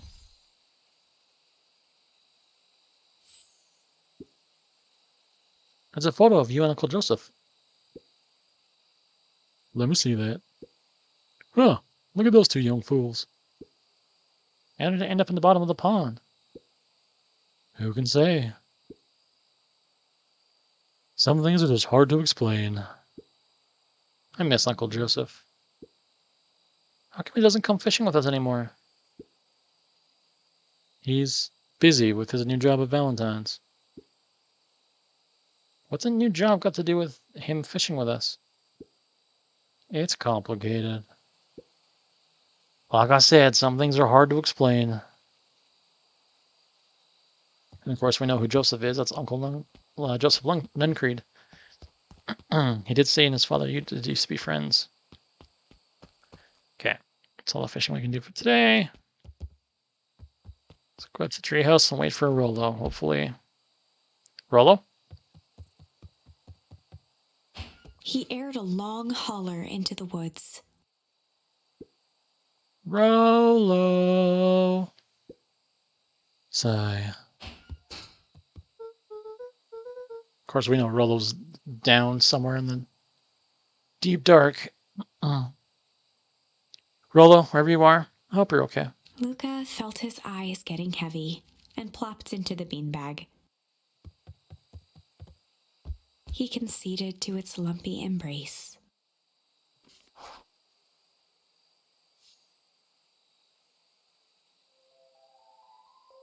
Once again, Luca found himself in a vast black expanse. Dreams again. This time, he knew exactly where to go. He took a single confident step forward. The world flickered and pulsed. He found himself standing in front of the frigid air of a blazing campfire. The source. He plopped down cross-legged and gazed into the cold flame, waiting. Soon enough, the fire began to die out, popping sporadically, until all that was left was a single ember. Lucas stood up and dusted himself off.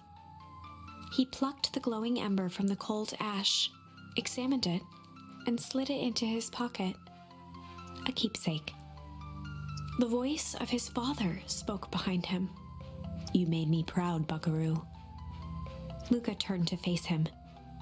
"Dad, what is this place?" A warm grin grew across his father's face.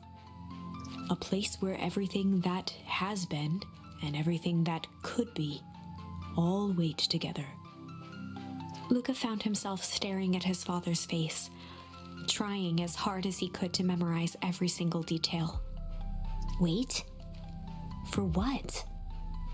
Another voice spoke out as Luca's doppelganger stepped forward. "That's up to you." Without knowing why, Luca began to weep. Is any of this real? Are you real?" Luca's father bent down to smudge away a tear. "Of course. I'm as real as the part of you that misses me."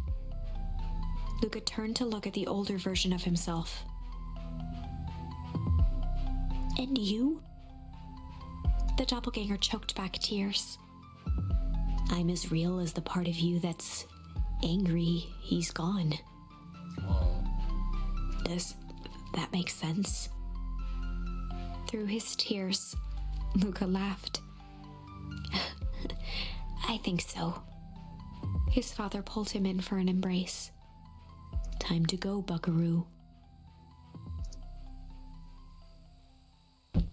Luca was startled from his dream by a banging on the floor.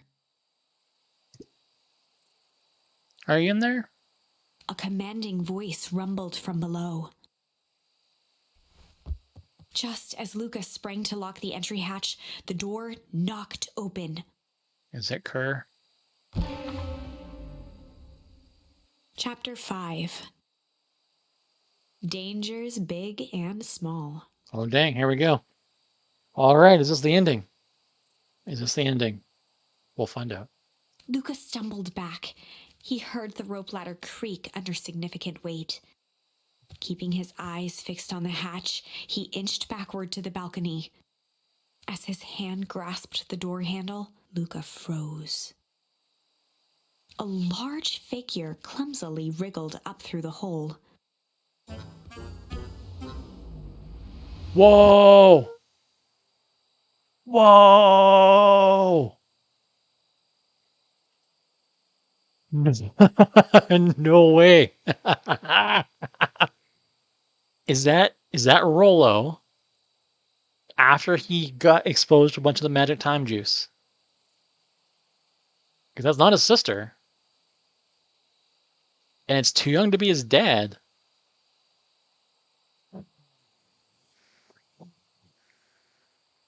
Stop right there. Oral. Sheesh, I know it's dark and all, but I figured you'd recognize me. Who are you? The large figure cocked its head inquisitively. Up and now, or I'll clobber you with a baseball bat. Whoa, whoa, whoa, take it easy. Luca, I need to get your eyes checked. It's me, Rollo. I don't know what to expect from this game anymore. The twists have been maddening. Maddening. Maddening. Maddening. Too many words in that sentence. I mean, it's been a long week. Many letters, syllables in that word. Maddening. Too many. Anyway, you know what I'm trying to say, I think. Nice try, but I know you aren't Rollo. You're like one of his random uncles or something. Where is he? Uncle? Luca, quit messing around. It's me. If it really is you, prove it. Flamin' chicken coop, Luca. Luca's jaw dropped. That's crazy. He peered more closely at the man standing in front of him. Something about him was undeniably Rollo. Only bigger, older, changed. How? What happened to you? When I was running away, I ran into more people in those yellow suits. They grabbed me and dragged me away. What? Where did they take you? Don't know. I threw a bag over my head. It was cold and smelled like a swimming pool. I think it was an underground lab or something. They made my hands all big. Look. Rollo proudly presented his hands to Luca. Pretty sweet, right? I mean, it wouldn't be my first pick for a superpower. But beggars can't be choosers. Rollo, it wasn't just your hands. My feet, too?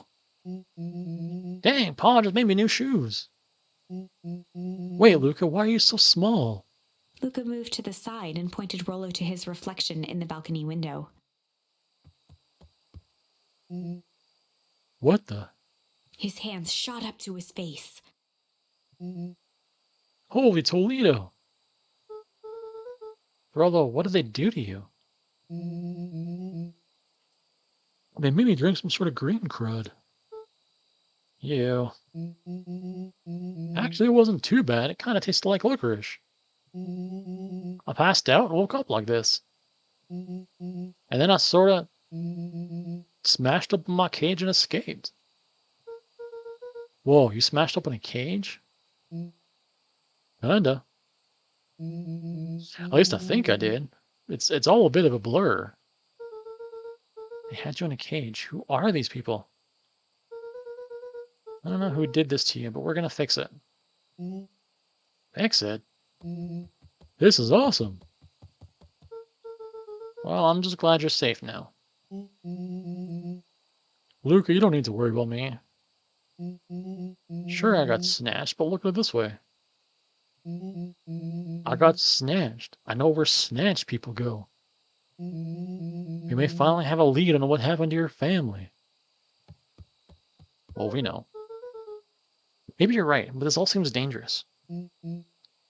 A danger? Huh? Rollo shadowboxed a few jabs. I'll take them all on. Hey, it's Beck. Hey, fellas, what's up? With a yelp, Rollo dove behind Luca. Oh, take cover! Did I come at a bad time? Who the heck are you? This is Beck. Sorry, something really bizarre just happened and I need help. I don't know where else to go. So, you're just hanging out here with your large adult friend? No. This is my buddy Rollo. This is your missing friend? One and the same. He seems a little old. I'll have you know, this is a recent development. What the heck does that mean? Oh, I'm sorry. You're the one who just showed up out of nowhere. So we'll be asking the questions here. That's fair. How did you find us? Your silly little treehouse? I think you mean our silly little mission control. I hate to break it to you, but your secret path isn't so secret. And I can hear you racket from a mile away. See, Luca? This is why we need to improve security around here. Not now, Rollo. Beck, you said something bizarre happened. Yeah, but... She shot a nervous glance at Rollo.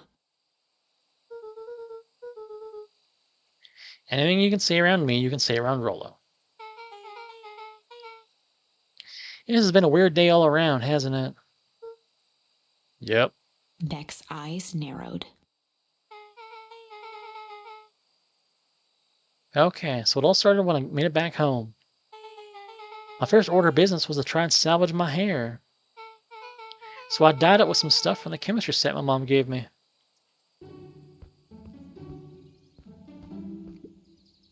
Okay. Just need to play it cool. And hope no one notices. Notices what? Oh, nothing. I was just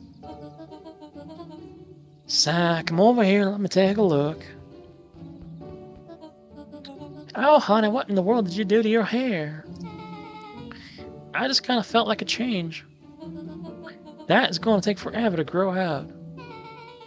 You're the one who said that change was a good thing, right?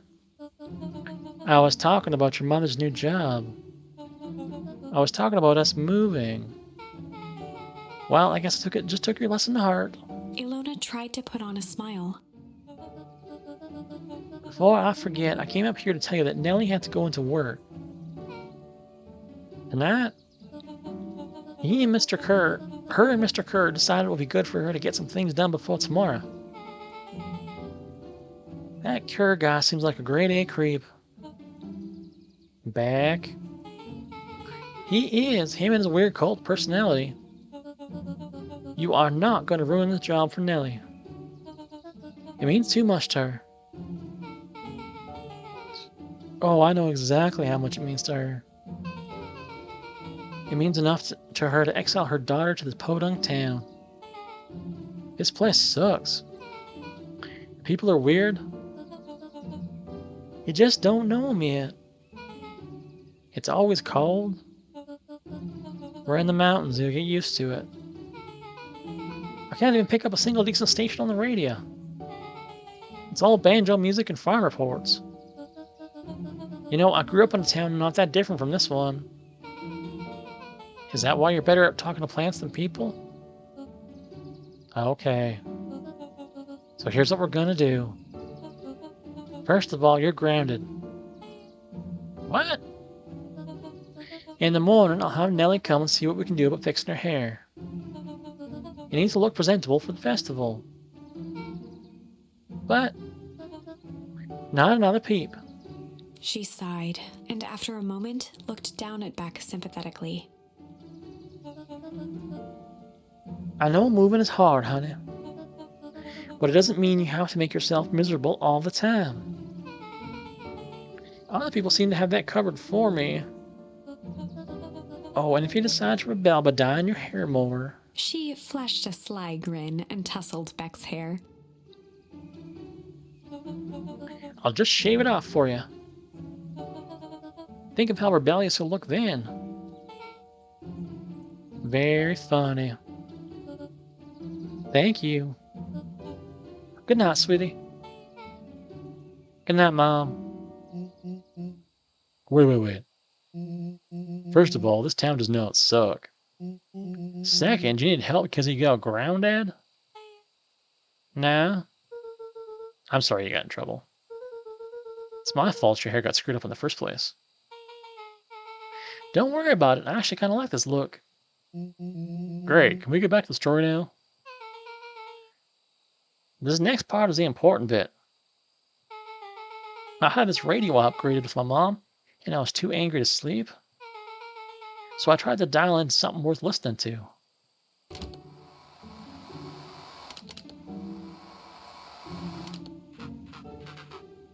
Mr. Kerr, are you there? Mr. Kerr? Yeah, I'm busy. What is it? Apologies, I have the founder on the line.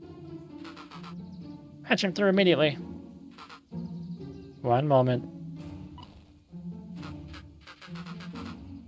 Hello, sir. It's so nice to hear from you. Skip the pleasantries.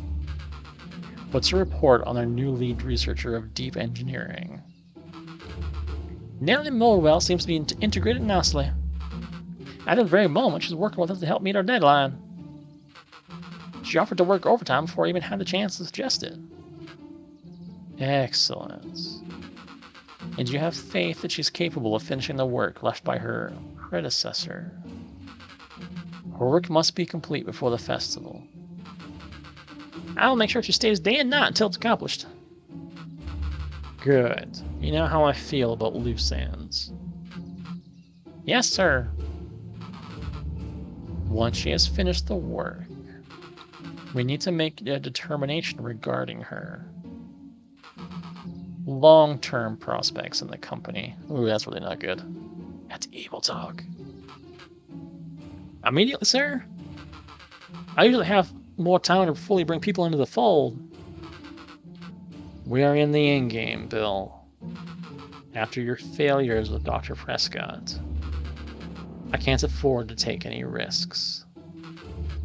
Of course, sir. No loose ends, sir. Once she finishes the work, she will either leave the office completely committed to Perennial Harvest, or she won't leave at all. Yeah, because we don't happen to the first engineer, don't we?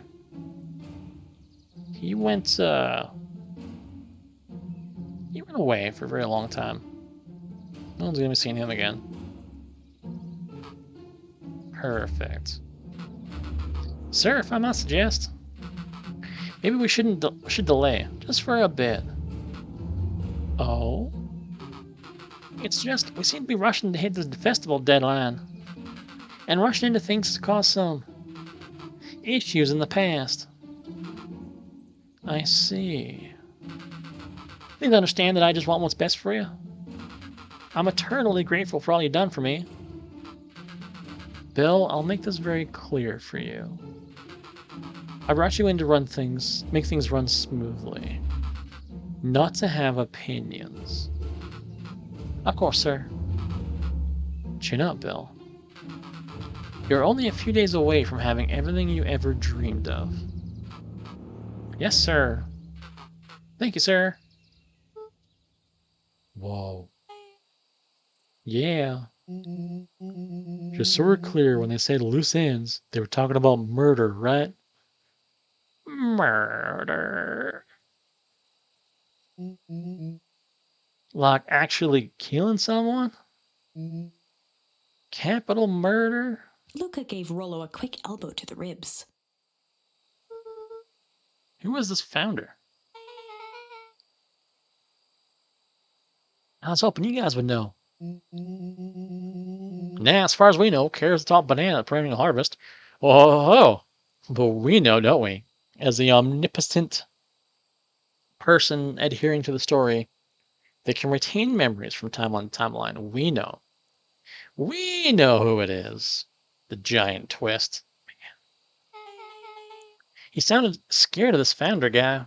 So we haven't even toppered banana on the field? What the heck is my mom caught up in?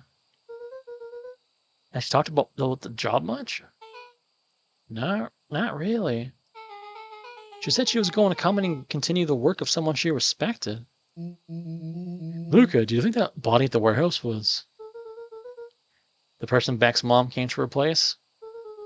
That would make sense. Beck, it seems like Nellie's predecessor got loose-ended. I'm getting that impression. Okay, so we need to get your mom out of there before the festival happens. That's 2 days away. Won't you just come home after work? The creep on the radio said they were going to hold her until then. So if she's not coming out, we got to go in and get her. Are we finally going to go in the Perennial Harvest building? We're finally going to get to do that? That would make sense for the end game, right? Going to this one building that's been cut off the entire game. We finally get to go in and kind of reveal everything. Because that makes sense that will be the final, true ending. Beck flicked a large sheet of paper out of her pocket and slammed it on the floor. Maybe this will help. You have blueprints? Well, it's really just a welcome map for my mom's PH orientation day. But it shows the layout. Sure looks like blueprints to me. Look, here's the reception area. There's a big room marked Founder's Office. It even has the access marked. Guys. We have a deadline. We have an objective. We have blueprints. You realize what this is, right? It's a heist movie. Rollo started to wiggle with excitement. Or it's Die Hard. Yeah, I think we're heisting. This is officially a heist. All right. Chapter Let's roll 6. Sorry, narrator. Let's roll the heist. The heist. The heist. Oh, here we go. They spent the night's end huddled around that small map, formulating a plan to infiltrate the headquarters of Perennial Harvest. It would be no small feat. A modern facility equipped with all manner of technology. Not to mention the swarm of clipboards that would most certainly be scattered throughout. By the time the sun began to peek through the car window used as a makeshift balcony door, all were in agreement. This could just work.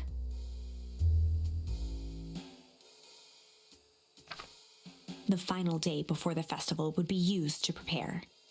They'd need to pool every resource at their disposal, pull every favor with a thread.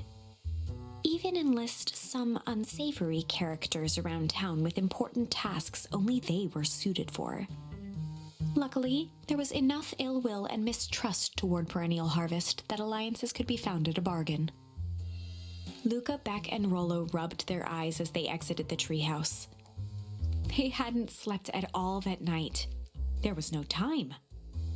The festival was to begin in one day, and they each had their assignments. Alright, whoops, didn't have my mic up. Alright, quick recap. Rollo, you're gonna talk to Roxy. Cordially. Without her and Fitz, this whole thing could go bust. Me, Cordial is my middle name. Uh-huh. And how do you plan to explain your new... He waved vaguely at Rollo's sizable figure. circumstance? Bah, she'll be so happy I'm alive she won't even notice. Beck snorted an involuntary giggle. And Beck, you're sure Ilona won't just shoot this whole thing down when she hears it? She'll listen. Once she understands the danger Nellie's in, the danger we're all in, the plan will make sense. Okay. That leaves me with Jeff, then Iggy. How are you gonna persuade him? I'll think of something. They each looked at each other with sleepy confidence and nodded. Well, Godspeed.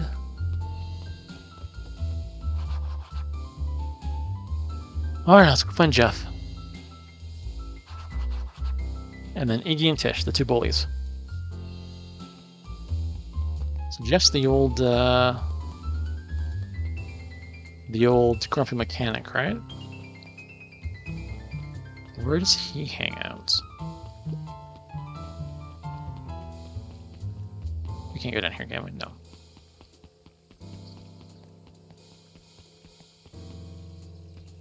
Jeff should be around town somewhere, right? Maybe.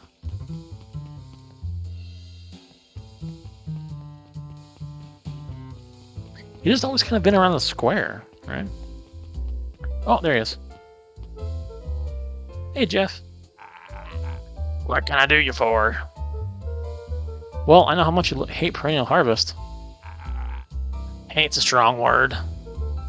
Oh, sorry. I mean, I didn't say it was the wrong. I didn't say it was the wrong word. It just said it was a strong word. Gotcha. So we're gonna break into their headquarters, and I thought you might be able to help. Jeff wheezed out a long snicker. Yeah. Yeah, see, I knew you kids were alright. Great, so you'll help? The joy in Jeff's face drained instantly. Not a chance. But give me one good reason I should risk my hide aiding and abetting you rascals. Looking into the sullen eyes of his would-be accomplice, Luca blurted out the first word that came to mind. Oh, come on. Hopefully this is just like... This is just a ridiculous little fun thing. We don't have to go back and make every single one of these decisions. Let's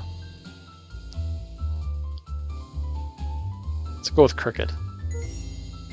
Cricket. Yeah, they're all crooks. Like cockroaches. Stamp one out, another one comes scurrying along to take its place. That didn't work, did it? Luca wasn't ready to give up so easily. Okay, that's just one of those fun things. Okay. He shouted out again. We did crooked, right? So let's start from this end. Fight. Fight. I've done enough fighting for one lifetime, more than my share of losing. Time's come to hang up the gloves. Nope. Cat. Bad word. Bad word. Yeah, it's all bad word. I still ain't helping. Ain't that some bad word? Hey. Oh, come on, Jeff. Stop being so grumpy. Hide. Jeff's brow perked up. Oh? What'd you say?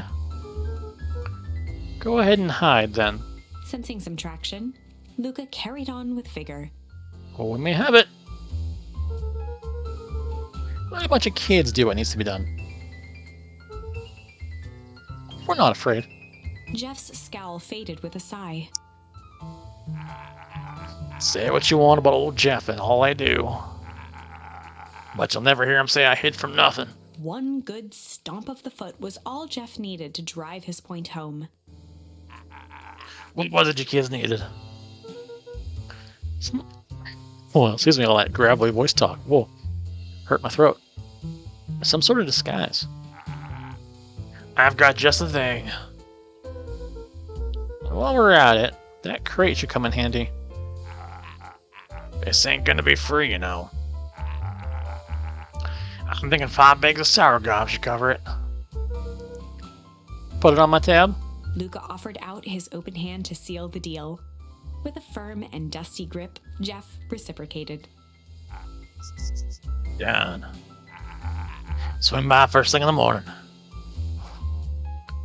We got Jeff. Let's go find the bullies. Now they're usually hanging out in the woods, right?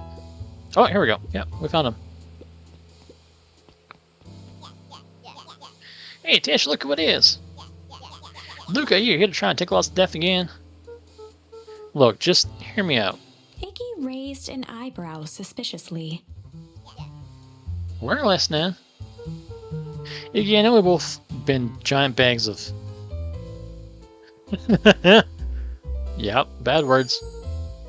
To each other. Iggy gave a reluctant shrug. You're not wrong. But lately, life has been kind of... hard. Hard, you know? Hard. Yeah, well, that's always hard. Get over it. We ain't interested. Dang it. Luca knew they'd need Iggy and Tish to pull this off. Solve this word puzzle. He tried again. So this is the one. Iggy gave a reluctant shrug. Lately, life has been kind of strange. Strange, you know? Iggy considered the point. Oh.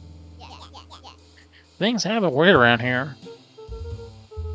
So I'm offering a truce and asking for your help. What do you say we... definitely break? Break our hostilities, at least for now. We do a lot of breaking things. Even if a truce means less breaking things. What if I told you there was a way to have a truce and break stuff? Go on. I need you to cause a distraction so I can sneak into Perennial Harvest headquarters. A wild-eyed grin spread across Iggy's face. My, Luca Van Horn, I'm impressed. And after all this is done, maybe you and Tish can come hang out at the treehouse sometime. Iggy glanced over to Tish, who nodded in agreement. Fine. But not because we want to see your crap treehouse. We just like to cause chaos. With a quick nod, Luca was off. Alright, goal's done. Did you hear that, Tish? Iggy gazed up at Tish with a smile. He invited us to hang out at the treehouse. A single tear ran down Tish's cheek. Aww. Whoa, Tish actually talks? I never expected this day to come. How wonderful. Wow, Tish talked. That's Chapter crazy. 7. Chapter 7. Nearing the end. Into the hive. Okay, this has got to be it. They saved the big ultimate thing for the end. This has got to be the end, right? Into the hive. A good heist requires preparation. And thorough preparation takes time, something they had precious little of. So far, everything was in order. Jeff, Iggy, and Tish all agreed to do their part.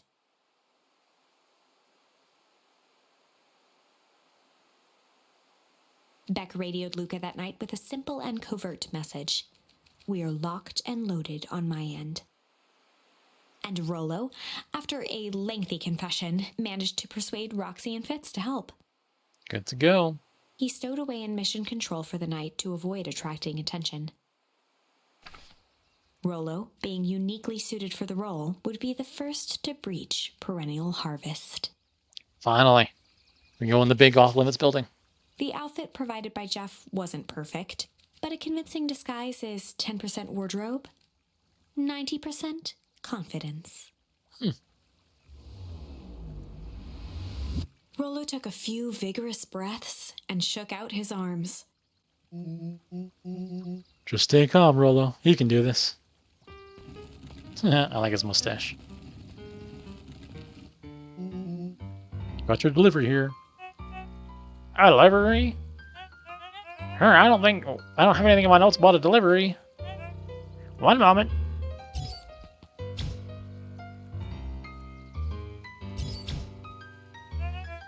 I'm so sorry, but there's no delivery scheduled for this morning. Right. He had to think quick. That's because this goes directly to the founder. He asked that it be kept secret. Rollo sighed, adjusting his tool belt. You know how the founder can be. I suppose we can leave this one off the records.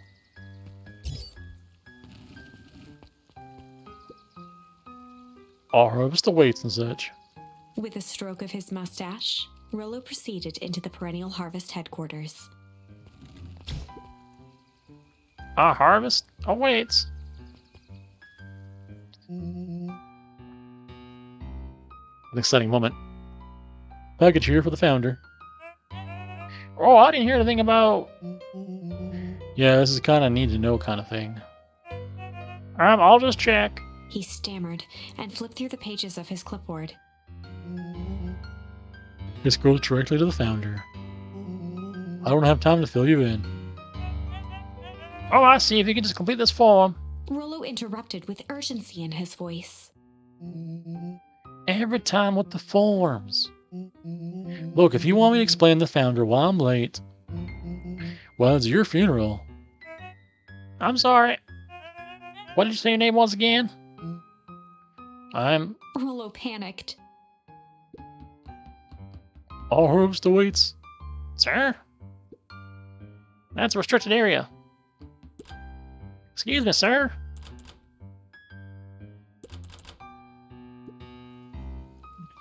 Oh, poor Rollo. Realize, Candletish. Yep. Suck on this, perennial ham fist. There goes the fireworks.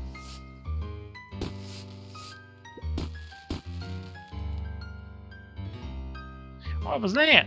The distraction was enough for Rollo to regain his confidence. Just open the dang door. I've got a job to do. The clipboard fumbled around in a frenzy. I should check on that noise. Oh, come on. Just buzz me in already. Oh, okay.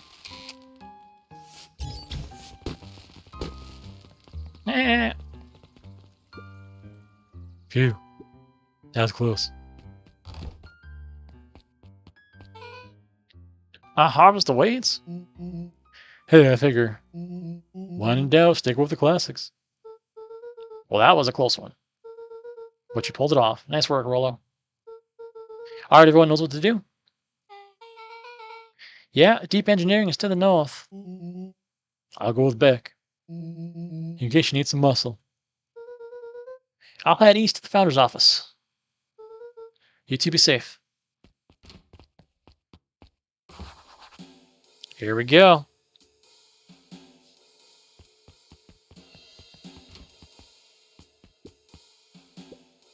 That's odd. Not even any cups for the water. It is really odd. Can I go over here? Our harvest awaits. Yeah, I know, and the big themes of the thing. Okay, let's go this way. See if this is a maze or something. Oh, I should have drawn a map. A hallway to nowhere. What's going on here?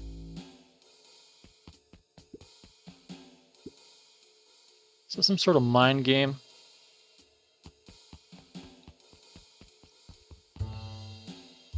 Let's go up here.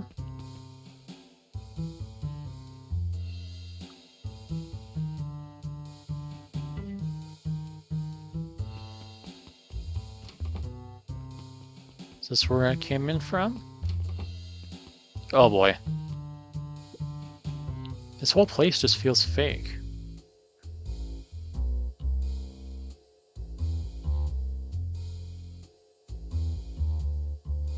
I need a map. But of all things, a fake plant?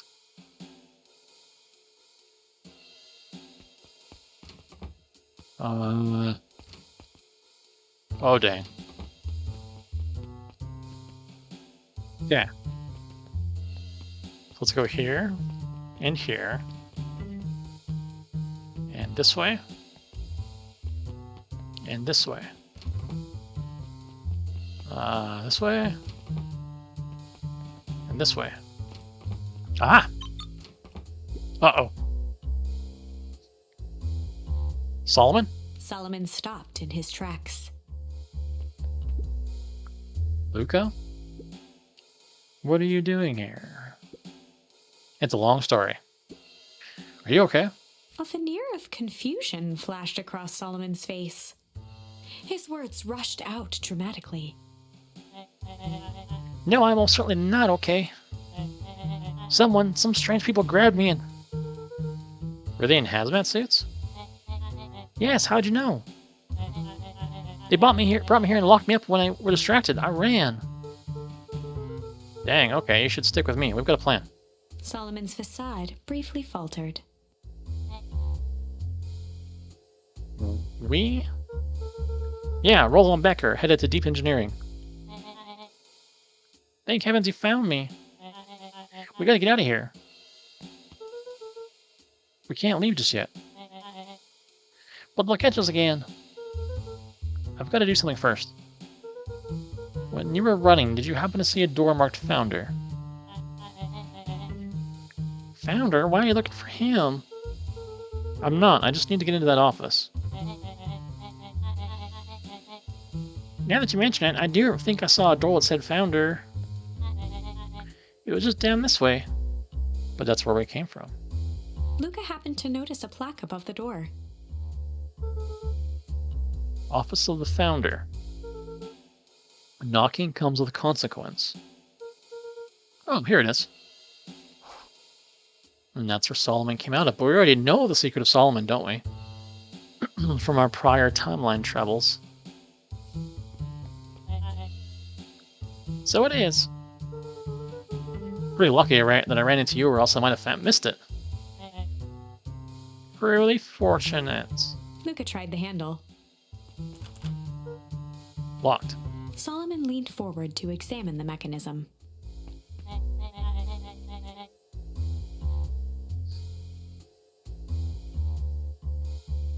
Regrettably, it seems to be some sort of electrical lock. I don't see how we could possibly defeat a lock like that. Luca smiled and looked at his watch. Let's just wait a minute.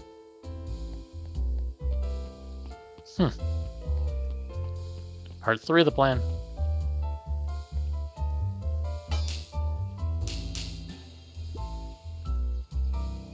I don't know what sort of fun business you're up to, but I like it. She mimed a quick hat tip and ambled off with a whistle. Howdy. Good afternoon. The light on the keypad changed from red to green. How did you do that? It's good to have friends. Quick, let's get inside before someone spots us.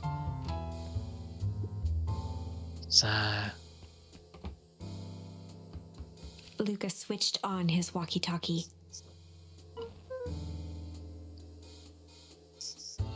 Rollo, I'm in. As expected, there's a control panel. Great Diamond, we're stuck at the locked door marked 24601. Need you to get us through. What if someone catches us? We should get out of here. I'm not leaving my friend, Solomon. On the computer screen, a green cursor blinked in a password field. Surely you don't have a way to get around the password. Luca pecked out his best guess. Underground secrets. The code word we found earlier from the radios. The screen blinked to life. Columns of green numbers glowed on a black background. Ow, how did you just guess that? Oh, it's this absurd password Rollo heard when he was down here before. It's funny how someone arrogant enough to call themselves the founder uses such a basic password. Or they were thinking several moves ahead, not expecting anyone to guess something so simple. These villain types always end up outsmarting themselves. Solomon's jaw clenched into a half smile. Yeah, we know. We know, Solomon. We know your secret. Your powers of deduction are just impressive as your luck. Luca quickly scanned the columns for number 24601. Rollo, I think I should do it. Bango, bango, doors open, Luca. You never fail to impress. What's that slippery lout even doing down there? We have a friend whose mom is in trouble. We're here to get her out. I see. Oh yeah, Luca, I think we're close. The next door was marked 13806. Once again, Luca scrutinized the numbers on the screen. In that moment of distraction, Solomon reached forward and pressed a large red button. Here we go. Maybe this one opens the lock. Of course it doesn't. He's an evil guy. Crap, we've got company. Luca, let's go faster. One sec, I can't think with all this noise. He quickly skimmed the screen with his finger. Here it is, 13806. Go, go, go. Curse these fumbling hands. My apologies, Luca. Don't beat yourself up. I know you were just trying to help.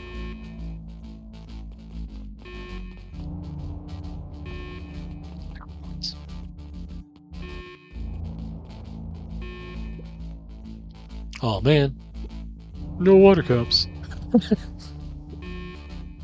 Rollo.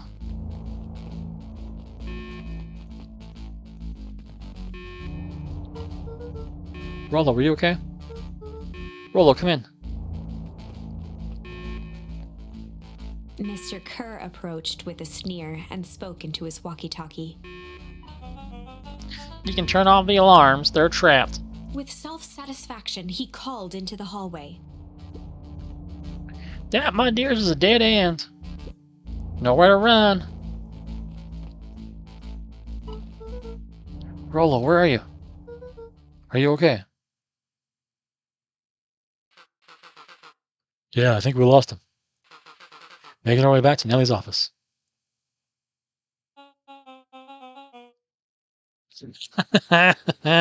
There's part 4.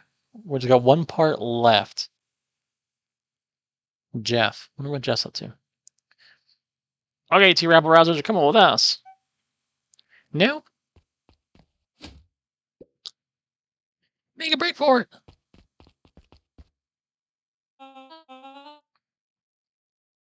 That little bad word just kicked me. Don't just stand there after them.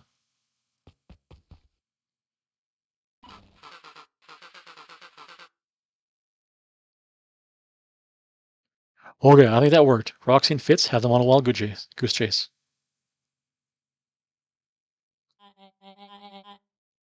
I'm having trouble following what just happened. Like I said, it's good to have friends. All right, 1 second, guys. It's going to alert. I got to check.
Alright. Hello. Yes, I'm back. Just had to check my phone for a second there. Had an alert come through. Okay. Like I said, it's good to have friends.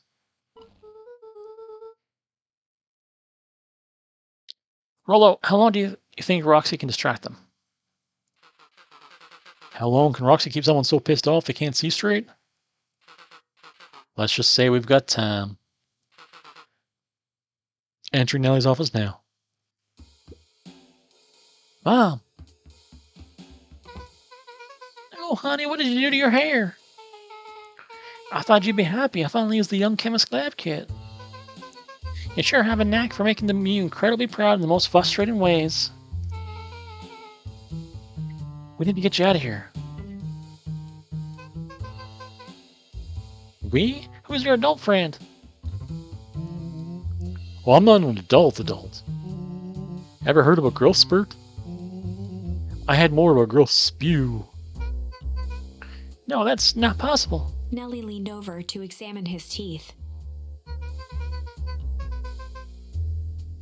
Substantial banding on the enamel of the molars consistent with Tempest liquamine exposure. Is that what you call the gunk they forced me to drink? You drank it? Oh no. They told me it was only being tested on plants. Oh, back, sweetie, I promise I didn't know. Mom, what the heck is going on in this place? I was brought here to work on the discovery of a lifetime. A novel chemical compound was discovered under Beacon Pines in a wellspring they called the Source. They named it Tempest liquamine. It pulls energy from its surroundings in order to fundamentally alter matter's relationship to time. It was the secret to Valentine's fertilizer. They harvested the source, infusing small amounts of Tempest liquamine into the product. It worked wonders, drastically accelerating plant growth. Crops would be ready to harvest in a fraction of the time. But it led to complications. The foul harvest. Perennial harvest came in to clean up the mess, to succeed where Valentine failed. But Tempest liquamine is rebellious. Rebellious? You can think of it as a manifestation of change itself. It's volatile by its very nature. So the more you try to force it to do a specific thing, the more it resists, yes. I can relate to that. My role is to finish the work of my predecessor, Dr. Prescott. Harnessing Tempest liquamine to reliably manipulate an organism's age. Just imagine how many people we could feed. Mr. Kerr was very insistent that we achieve a successful result before today's festival. But you didn't, right? Nellie sighed. You know how much I love a good puzzle. Yeah, they did. I poured myself into the problem. It wasn't long until I discovered oddities in Dr. Prescott's notes. Oddities? They contained obvious errors, mistakes that someone of his reputation would never make. So I fixed them and now I get to replace my entire wardrobe. I really am truly sorry. Meh, those clothes were all hand-me-downs anyway. It sounds like Dr. Prescott figured it out, got cold feet, and intentionally sabotaged his own work. I mean, I considered that possibility. I sent a letter asking him to clarify his thinking. Mom, Dr. Prescott is dead. Kerr had him killed. What? I overheard them talk about it on the radio. It's why we're gonna get you out of here. I just... Locked now. Wait, the vial. I finally solved the chemical equation, allowing direct control of agent. Mr. Kerr picked it up just before you came. All the more reason we gotta hightail it. Luca, we got Dr. Moldville. Heading to your way now. Roger that. Be careful. Alright, everything's on track. And what is your plan for escape? We'll go over everything when they get here. In the meantime, maybe we can dig up some more info. Let's check this. Malice 80 proof whiskey. A hard drink for a hard man. Wow, even his alcohol is arrogant. Solomon muttered inaudibly.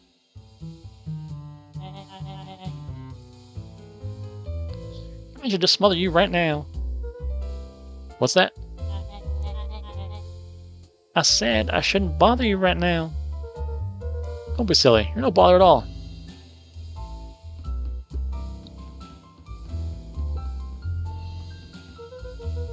I'm really sorry you got dragged into this mess, Solomon.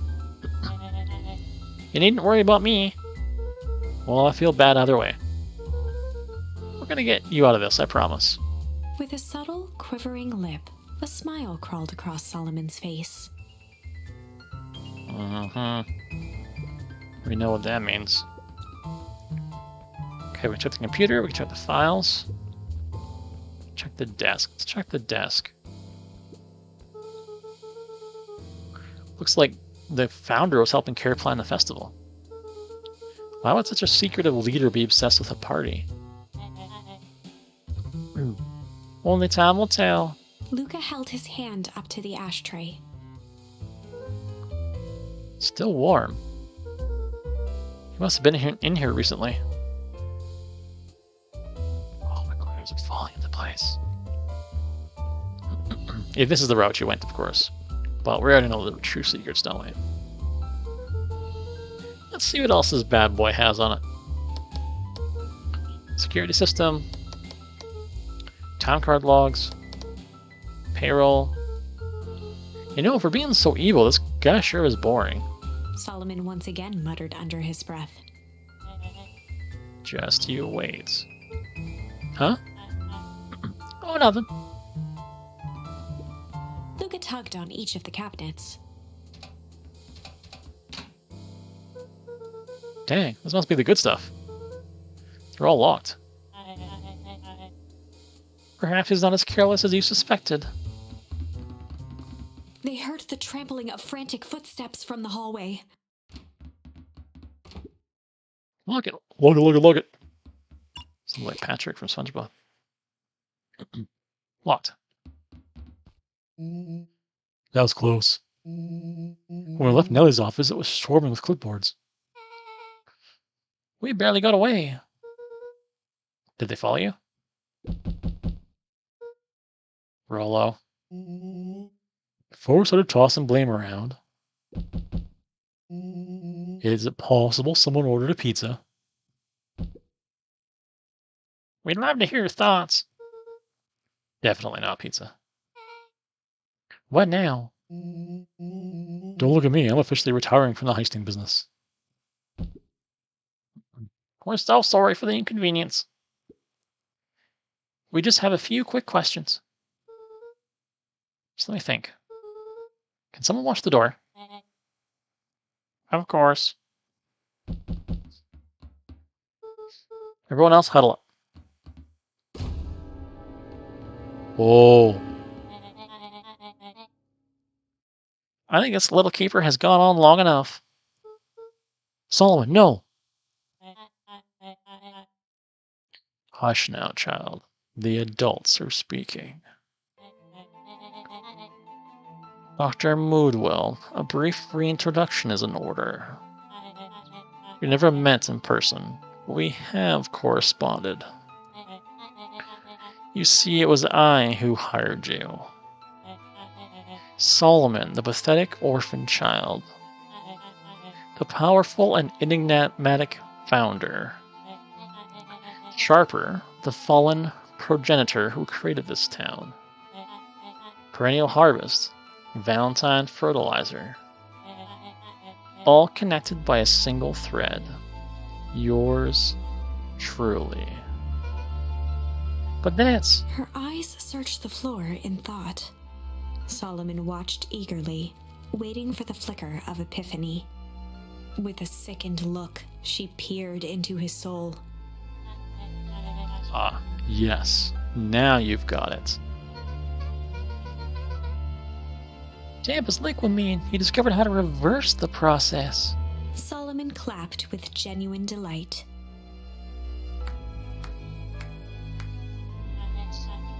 Very good, Dr. Moldwell. Very good. Though the discovery wasn't intentional.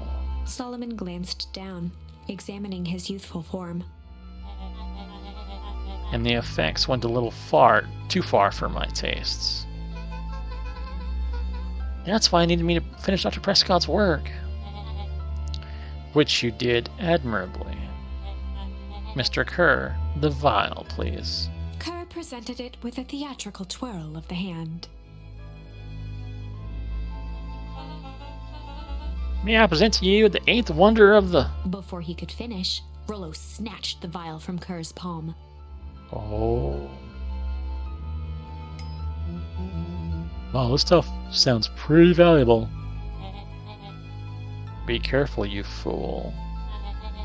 You have no idea what you have in your hands. Actually, we do. You just did a whole evil villain monologue thingy about it. Rollo casually tossed the vial to Luca. Gosh, maybe I'll have a taste. Luca jiggled the vial mockingly. Seize him! Luca, over here! Move another inch and I'll smash it. She held it tightly behind her back. Solomon sighed, speaking in crisp, measured syllables. You have no plan. I'll smash it, I swear. Fine. Risk killing us all. Or if you're lucky, nothing happens. Then what? We capture you and grant you much less leniency. He pursed his lips with feigned sincerity. But I give you my word. If you hand it over now, none of you will be harmed. A deep uncertainty washed over Beck. You're a smart girl, Beck. But there's no shame in being outwitted by someone who's smarter than you. You both know there's only one way this ends. She looked to Nellie shakily. With a dispirited nod, Nellie sighed in defeat. Beck slowly approached Solomon. That's a good girl. Beck, don't do it. We can't trust that jerk. I'm sorry, he's right. With apprehension, Beck conceded. Solomon pocketed the vial and brushed off his shoulder with a sharp flick. Mr. Kerr, you have allowed yourself to be humiliated by a group of children. Report to my office tomorrow for a performance review. The blood drained from Kerr's face. Of course, sir. But first, you have a speech to make. Try it out there and give me the introduction I deserve. And don't forget to smile. Yes, sir. And to think, all of this was thanks to the efforts of Mr. Van Horn. I don't understand. How is this all because of me? Ha! I said Mr. Van Horn, silly child. Dr. Walt Van Horn. Luca's dad. Your father was always a thorn in my side. I offered him an opportunity to be part of something great. But the fool was blinded by righteousness. He even broke into my laboratory in an attempt to sabotage my work. Oh no. Solomon shook his head with gratification. The universe has a funny way of correcting course. By meddling with a force he didn't understand, Walt showed me its true potential. As fate would have it, Luca, your father's dying act was to grant me eternal life. A muffled applause resonated faintly through the walls. Well, that's my cue. After the festivities and my subsequent ascension, I will return to deal with you all. Until then, I suggest you use this time to reflect on the magnitude of your failure. You three keep post outside the door.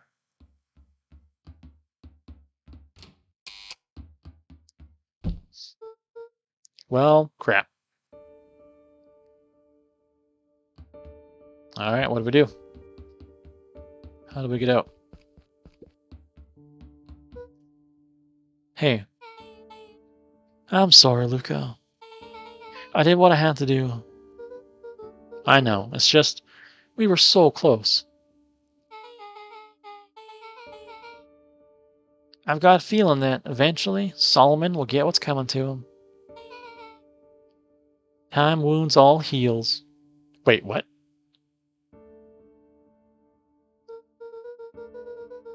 Well, time seems like less of an issue for him now. Nellie was staring at the floor, deep in thought. Sorry, Luca. Give me a minute to calm my mind. I can't believe Beck sold us out like that. I'm not sure she had any other choice.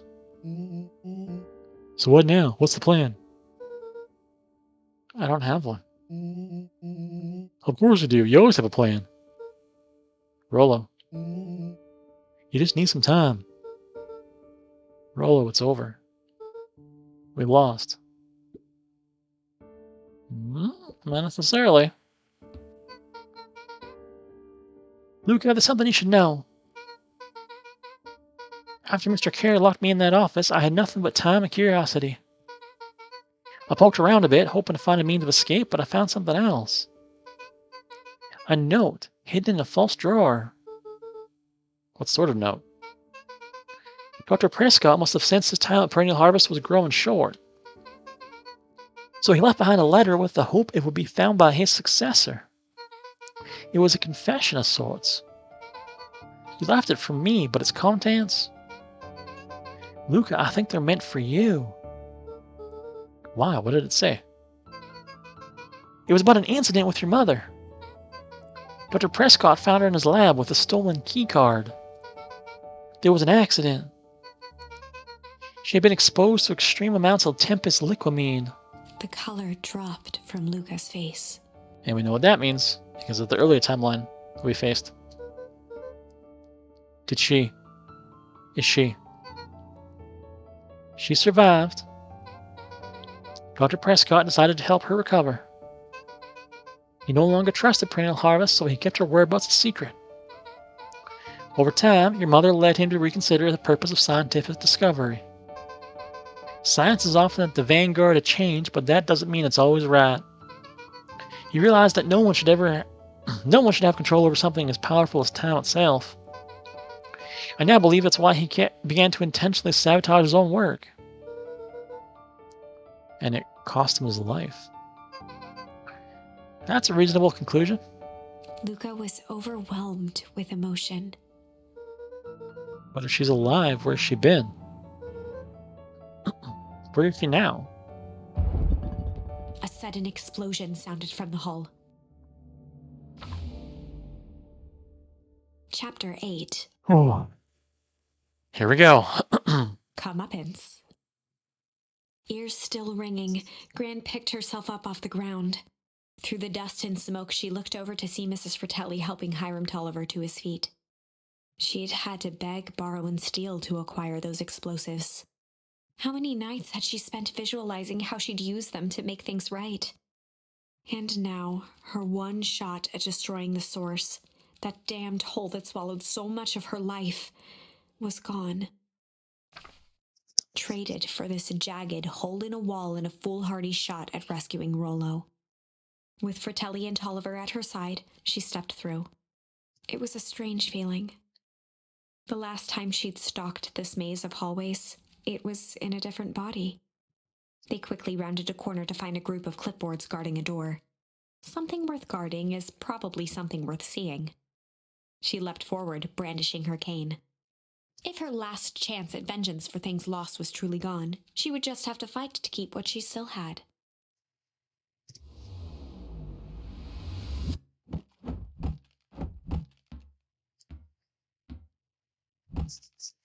Grandma to the rescue.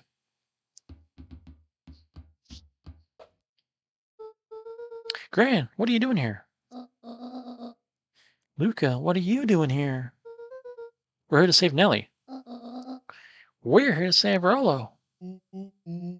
Hey, Mrs. Lucas Gran. It's awful nice of you. But I'm fine. Oh no, what did they? Gran, there's no time to explain. We have to go now. Come on, everyone. We've got a party to crash. They made their way out from deep within Perennial Harvest, just as Solomon finished up his speech. Thankfully, we can dispense with the formalities from here on out. Solomon pulled a glass vial from his pocket. We've got to stop him. In one smooth motion, he downed its contents. A triumphant smile grew across Solomon's lips. No! Well, I guess that's it. We lost. I knew it! I knew Beck was up to something. She switched the vials. Of course she did. I bet you she did. She switched the vials.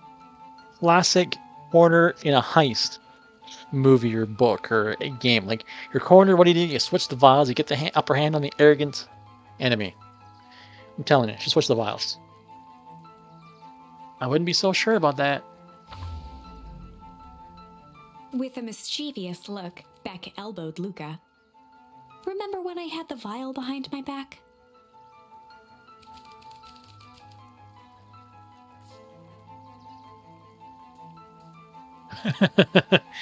Possibly the final choice. Let's go with junk, change, or malice.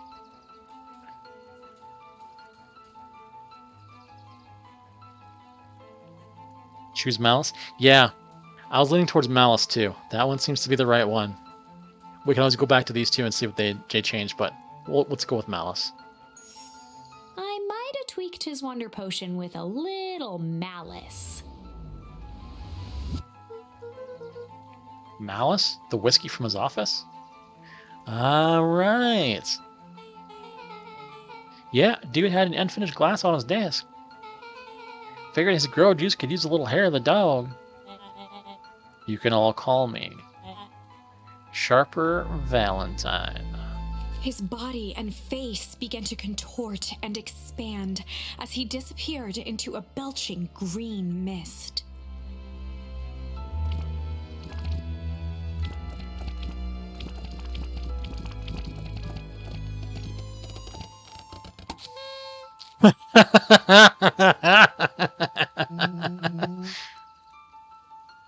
Now that's what I call 80 poof whiskey.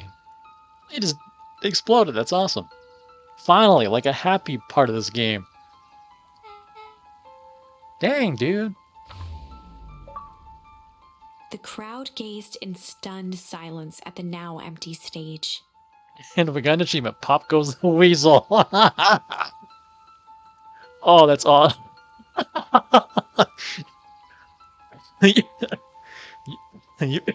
You killed someone. Is that why you wanted me to choose malice? Like he murder someone else? Like how many people have we killed in this game? Not necessarily by choice, but like accident? I don't know. But that was cool. I like that one. That was a good one. The quiet was broken when William Kerr sprinted off stage and into the distance. He was never seen around Beacon Pines, or anywhere else for that matter, again. Watching the silhouette of Kerr disappear over the horizon, Luca began to laugh. First, a low chuckle that became uncontrolled, heaving laughter. Through his tears, he was vaguely aware that the crowd had begun to laugh with him. The end. Is that a good ending? Or is that still a bad ending? I guess we'll see.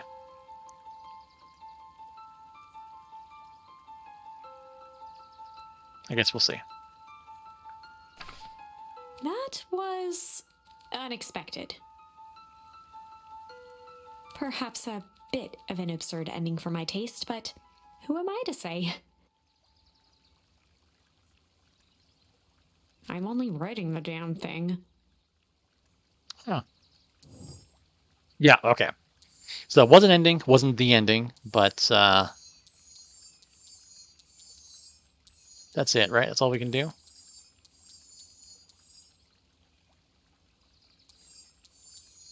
Yeah, let's go back to the vial. Pick another one.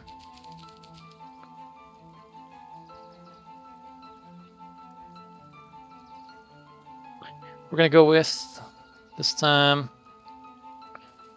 I think change is gonna be the part one. Let's try junk, because junk should be what, that cigar on the desk? I think. I might have tweaked his wonder potion with a little junk. Can't wait to see the look on his face when he realizes he drank his own cigar, Ash. Yeah, the cigar. Okay, cool. How did Ashes get into the vial? It was pretty easy to mess with the vial when it's behind my back. Well, that's sneaky. Well, it's a bad habit anyways. Paul always says bad habits are like 50-yard field goals. Huh?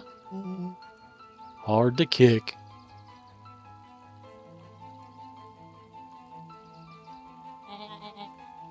You can all call me Sharper Valentine. His body and face began to contort and expand as he disappeared into a belching green mist.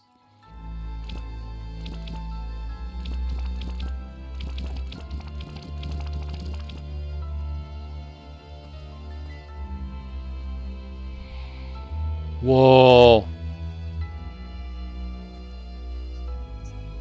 Well, we did it again. Well, that's one way to kick a bad habit. As the last of what was once Sharper Valentine wafted into the air, the crowd began to disperse, still numb from what they had just observed. Sharper Valentine was gone for good. His end would be a new beginning for Beacon Pines. A new chance to let go of the things they had lost and grab hold of a new future. The end. Well, I'd be lying if I said that wasn't a bit gratifying. Just a bit, but yeah. Wasn't the ending. Wasn't the good ending. If that feels to you like a good note to end on, I won't stand in your way. Nope. We need more. We need change. I might have tweaked his wonder potion with a little change. Like pocket change? Your unlucky penny. Yeah, I plopped it in the vial when no one was looking. What's that gonna do? No idea. That's the beauty of science. Now we observe. You can all call me Sharper Valentine. Starting to sound like a broken record. His body and face began to contort and expand as he disappeared into a belching green mist.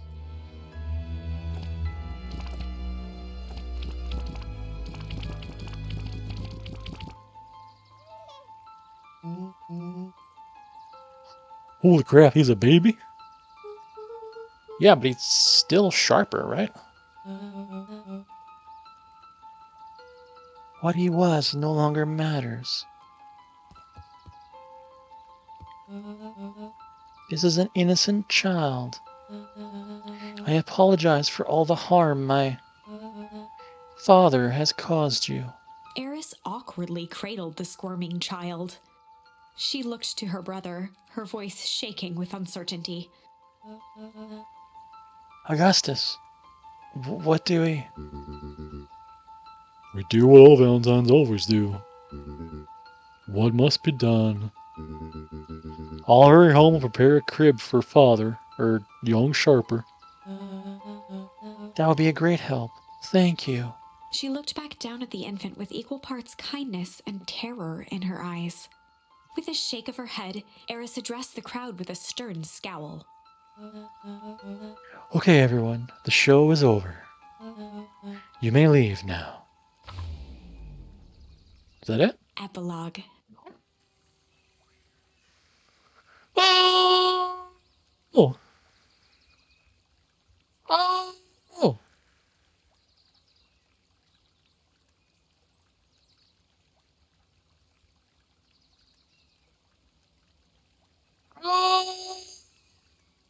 Hang on. Hang on. Hang on.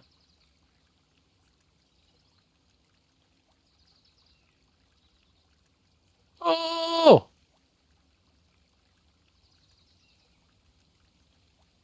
I think I'm going to crash the stream here. Give me a second.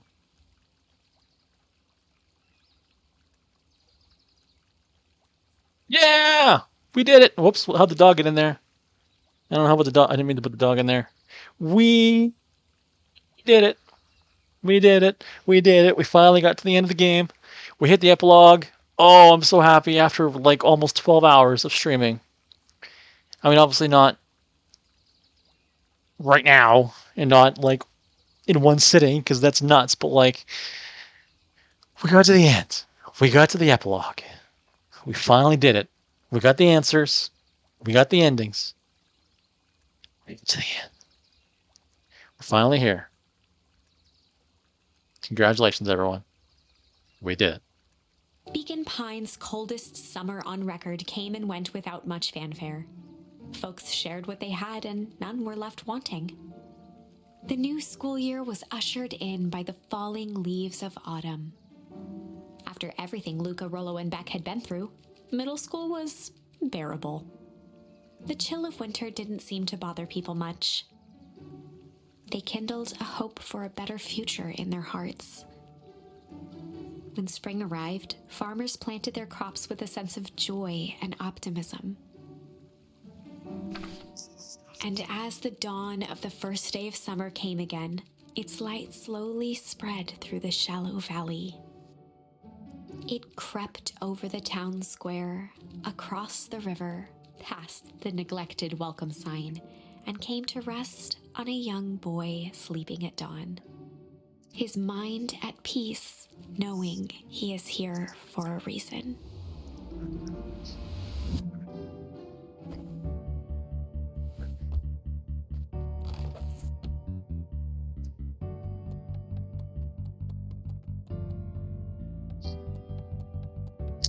Oh, it feels so good to finally be at the end. We finally did it. We got the good endings. Or the good ending. We got to the end. We resolved the problems of the town. We saved Rollo. We saved Iggy. Got rid of the bad guy.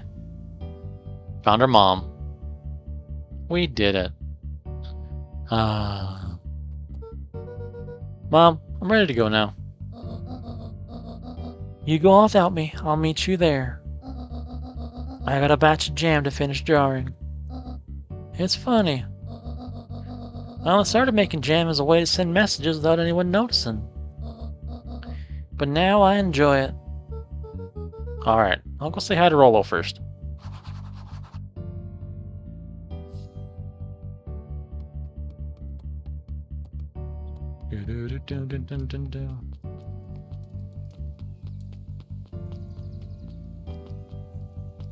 Yeah, it's Roxy.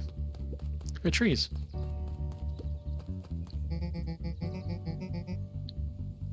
I heard you and Rollo had big plans for that little treehouse. Yeah, it started getting crowded after we revoked the max capacity 1 Rollo, 1 Luca rule. So we decided to expand. But at least we've got some help with that. How's the internship at Nelly and Alona's shop going? Excuse me. It's been great. I'm hoping it helps me get into the School of Agriculture up at State. Also, Nelly said she'd written a letter of recommendation, which would be huge. I just can't help but worry about leaving Rollo. He's grown up so fast, but he's still my little brother. Yeah, he had a heck of a growth spurt. I don't just mean grown literally. This morning he was up and finished his chores before I even had breakfast. Well, some of that might be his excitement about the treehouse renovations. Don't tell him this, because it will go to his head, but I'm really proud of that little punk. I'm sure he feels the same way, but he's just too dang proud to tell you. I know. Aw, Rollo.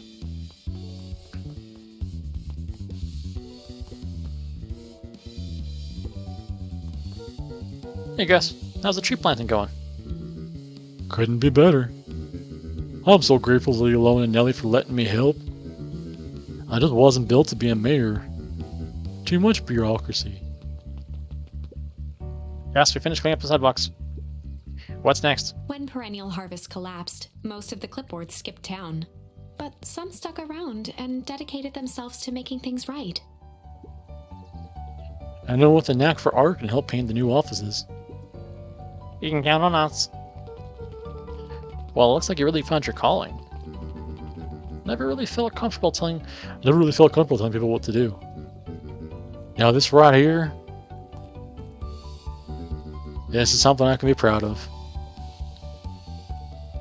Aw.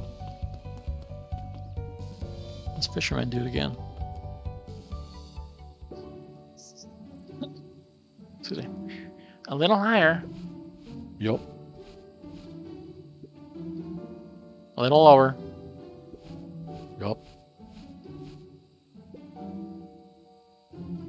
Little higher. Yup. I tell you, the angle isn't the issue. We need more power to the radio. Luca, there you are. Would you tell him it's not the angle? Hey, I'm not in charge of antenna redesign. Fine, fine. Iggy, just don't do anything drastic till we get back. Who, me? Yeah. Tish, you're in charge while I'm gone. Yep. You'll be fine, right? You'll be fine. If we really want Mission Control to return it to something bigger and better, we have to loosen our grip a bit. Sigh, you're right. Lead the way. Oh, we gotta see back.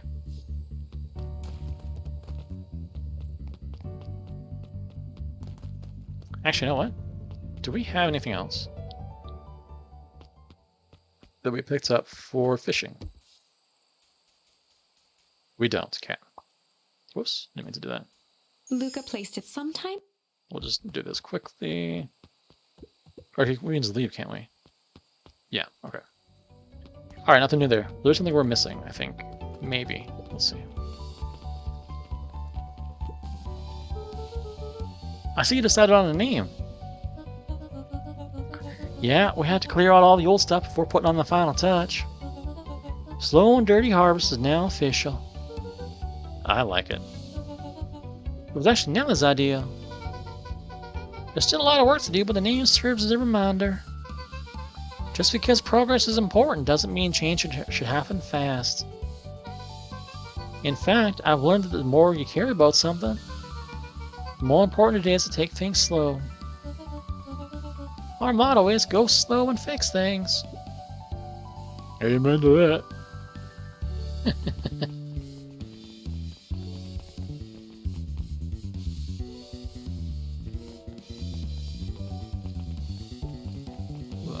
Nope. Beck's house, yeah, this way. Past the town and the general store. Actually, you know what?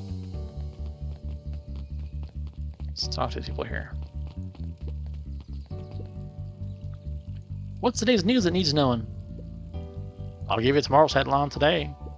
Our old friend Patrick C. Montesquieu, aka William Kerr, just performed a stirring rendition of the Iceman Cometh at the State Correctional Facility. I hear there wasn't a dry eye in the house. Well, I guess he has plenty of time to work on his craft. Young Mr. Van Horn. How's little Solomon, or Sharper, doing? Young Sharper seems to enjoy nature more than I. So we do a lot of strolling these days. As he, you know, attempted to crawl out of his crib and plot world domination. Yeah. Thankfully, no. I spoke at length with Dr. Moldwell, and she feels that Sharper's infant mind was not developed enough to retain his previous memories. For all intents and purposes, the child is unmolded clay. Let's hope he's a little nicer the second time around. That is the objective, yes. But really, all I can do is try and hope. 2 activities I'm endeavoring to find less distasteful. Well, I think you're doing a great job. And the whole town is ready to help you out however we can. I can't wait to teach him to throw a baseball. Eris did her best to ignore the tears welling in her eyes. That would be acceptable.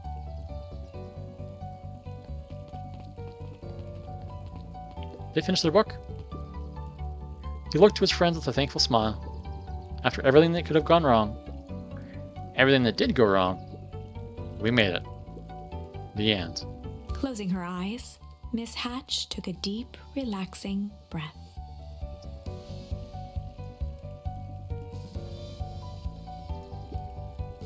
Oh, hello, Luca. How are you? Really good, actually. That's wonderful. Did I miss anything?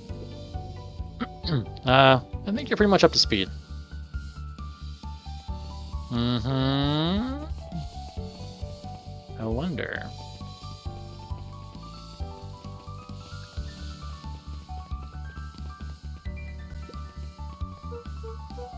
Hey, Mr. Nuncreed. Excuse me. I want to go see my dad in a bit. Do you want me to come with? Or do you want to come with? Even after everything I did, you'd still... Mr. Nuncreed shook his head. You really are your father's son, aren't you? I don't think I'm ready for that yet. Well, you're always invited. I bet he'd love to hear from you. I'll visit Walt my own time. You run along now.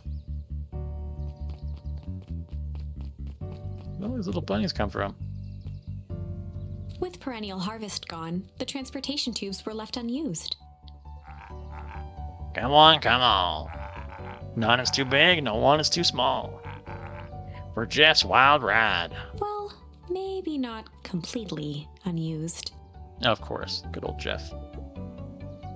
Just one piece of candy. For the ride of your life. Who's next? Me. Yeah, little kids. That's a good way to use it, right? You ever find his beetles? Guess what? Yesterday I saw a Dynasty's Tidius. And that's good? It's great! I haven't spotted one of those in years. But at this rate, Beacon Pines is going to become the bug capital of the county. Oh, I found his beetles. They came back. There's Beck.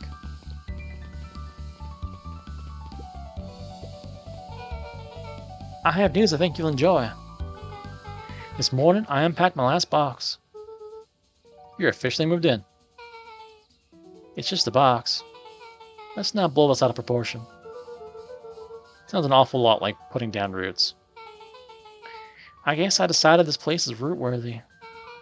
You're going to be stuck with me for the foreseeable future. I do have to warn you, most of yours aren't going to be as interesting as this one. I think I'll manage. Ready? Before we go, here's a bit of a surprise.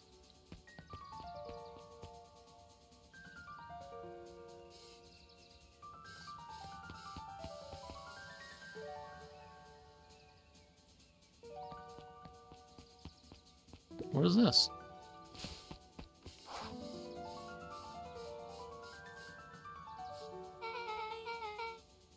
My mom's prepared this tree especially for you. They didn't have to do that. It wasn't just them. Just about the whole town pitched in. We all owe you. You should do okay in the cold. Do okay in the cold of old Beacon Pines. And thrive as things warm up. That's perfect. Alright, when you're ready, take Jeff's wild ride to Old Beacon Pines.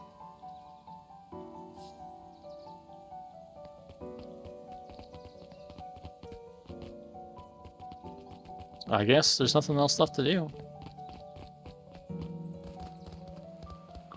Let's go plant our tree.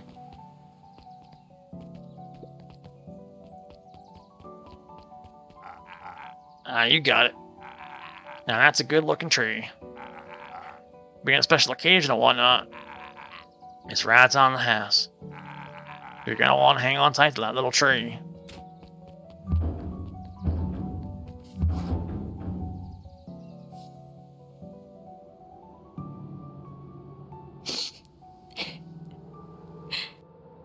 I think this is it. Ladies and gentlemen, viewers of all ages and sizes, this has been a wild ride, but we finally made it to the end of Beacon Pines. We're here. This is the wrap up. Thank you all for coming. It's been crazy. Let's enjoy this, shall we? The end I've been waiting for. Honestly, I'd begun to lose hope of ever finding it. But then you came along. I don't know exactly how to thank you. It's hard to explain how much this means to me. It's funny, now that our time together is finally ending, I'm at a loss for words. Let's just watch the end together. Done. A good little tree. The best little tree. Thank you, children. This means a lot. Yeah, thanks for everything.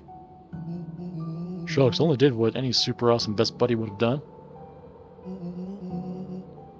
We should probably give you some time alone now. You good? Yeah, I am. It's been a wild year. How are you feeling? Everyone keeps asking me that. I'm fine, really. I always said the only thing fiddler than a fiddle is a cello. I feel like a dang cello. Well, if you ever stop feeling like a cello, I'm here for you. I know. You don't even have to say it. You two make an awesome pair. Excuse me? We're a trio now. Yep. Thanks. There's just one thing missing now that you're a part of the group. Missing? Let me tell you a little story about a man named Hank Atomic. Oh, God. I won't be long. We'll be waiting for you back at the phone booth. I found the perfect way to start our summer.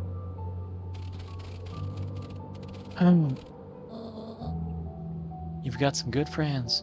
I'm so proud of you. Your father would be so proud. I know. Mom, can I ask you a question? Do you ever dream about Dad? Not a night goes by that I don't. Are you ever afraid that you're gonna forget him? Forget what he looked like? Forget his voice? No, because so much of him lives on in you. You love that old tree, but I know he would have loved this one more. Because his two favorite people planted it. I'll give you two a moment.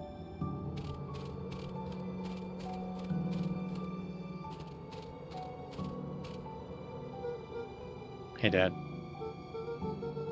Dr. Moldwell says that over the next few years this place should warm up. So you won't have to be so cold for much longer. I think I finally understand why you left that night. There were things you believed in. Big things. Those beliefs were the things that made you, you. If you wouldn't have stood up to Sharper, stood up for what you believed in, you wouldn't have been the same person anymore. You had to go. That didn't mean you loved us any less.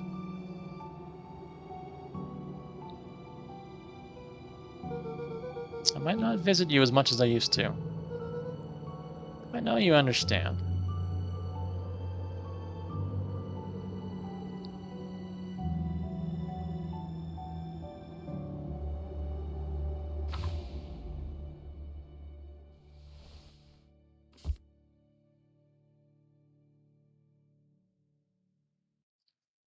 And there we go.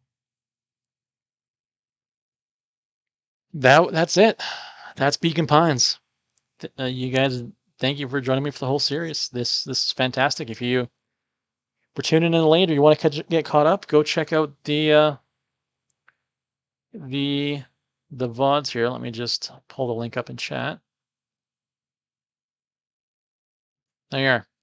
There is the Twitch archive channel, plus under the Voiceless Bat, and then of course my no commentary videos under Angry Lobster, which is a whole different kind of thing. There's a lot more on there.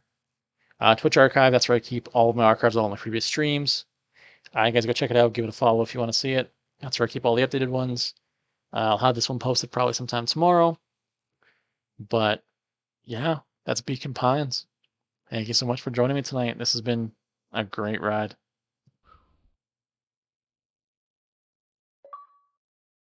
And as we close the book, we have the credits and the final, possibly the final achievement. I think we got them all now. I'd have to check. I think we're missing a few. I think there's still probably a couple fishing things we missed. But yeah, this is a great game. The last couple hours of the game was mind-blowing mayhem. Just the not going into spoilers, but just the all the twists and the plot turns, and the final third of the game was just insane. And it wasn't necessarily long per se. Yes, I did keep stopping to chat, and I was reading as we went along, and I wasn't skipping the dialogue, and I was exploring a lot. So just under say around 11 and a half hours. Let's say 12 hours. 12 hours overall, just to finish it. Maybe a bit more actually. I don't think I'm going to do it on stream, but I think there's a few achievements I'm missing. I'll figure those out and run through and grab those just to wrap up the game fully. But yeah, this is a great game. I played through it on PC as part of the Xbox Game Pass Play Anywhere program. It's available on Xbox. I believe it's on Steam as well. I would highly recommend you guys check this game out. It's a lot of fun, and if you want to play through it yourself, I do highly recommend it. It was great. I'm going to throw up as well in chat there.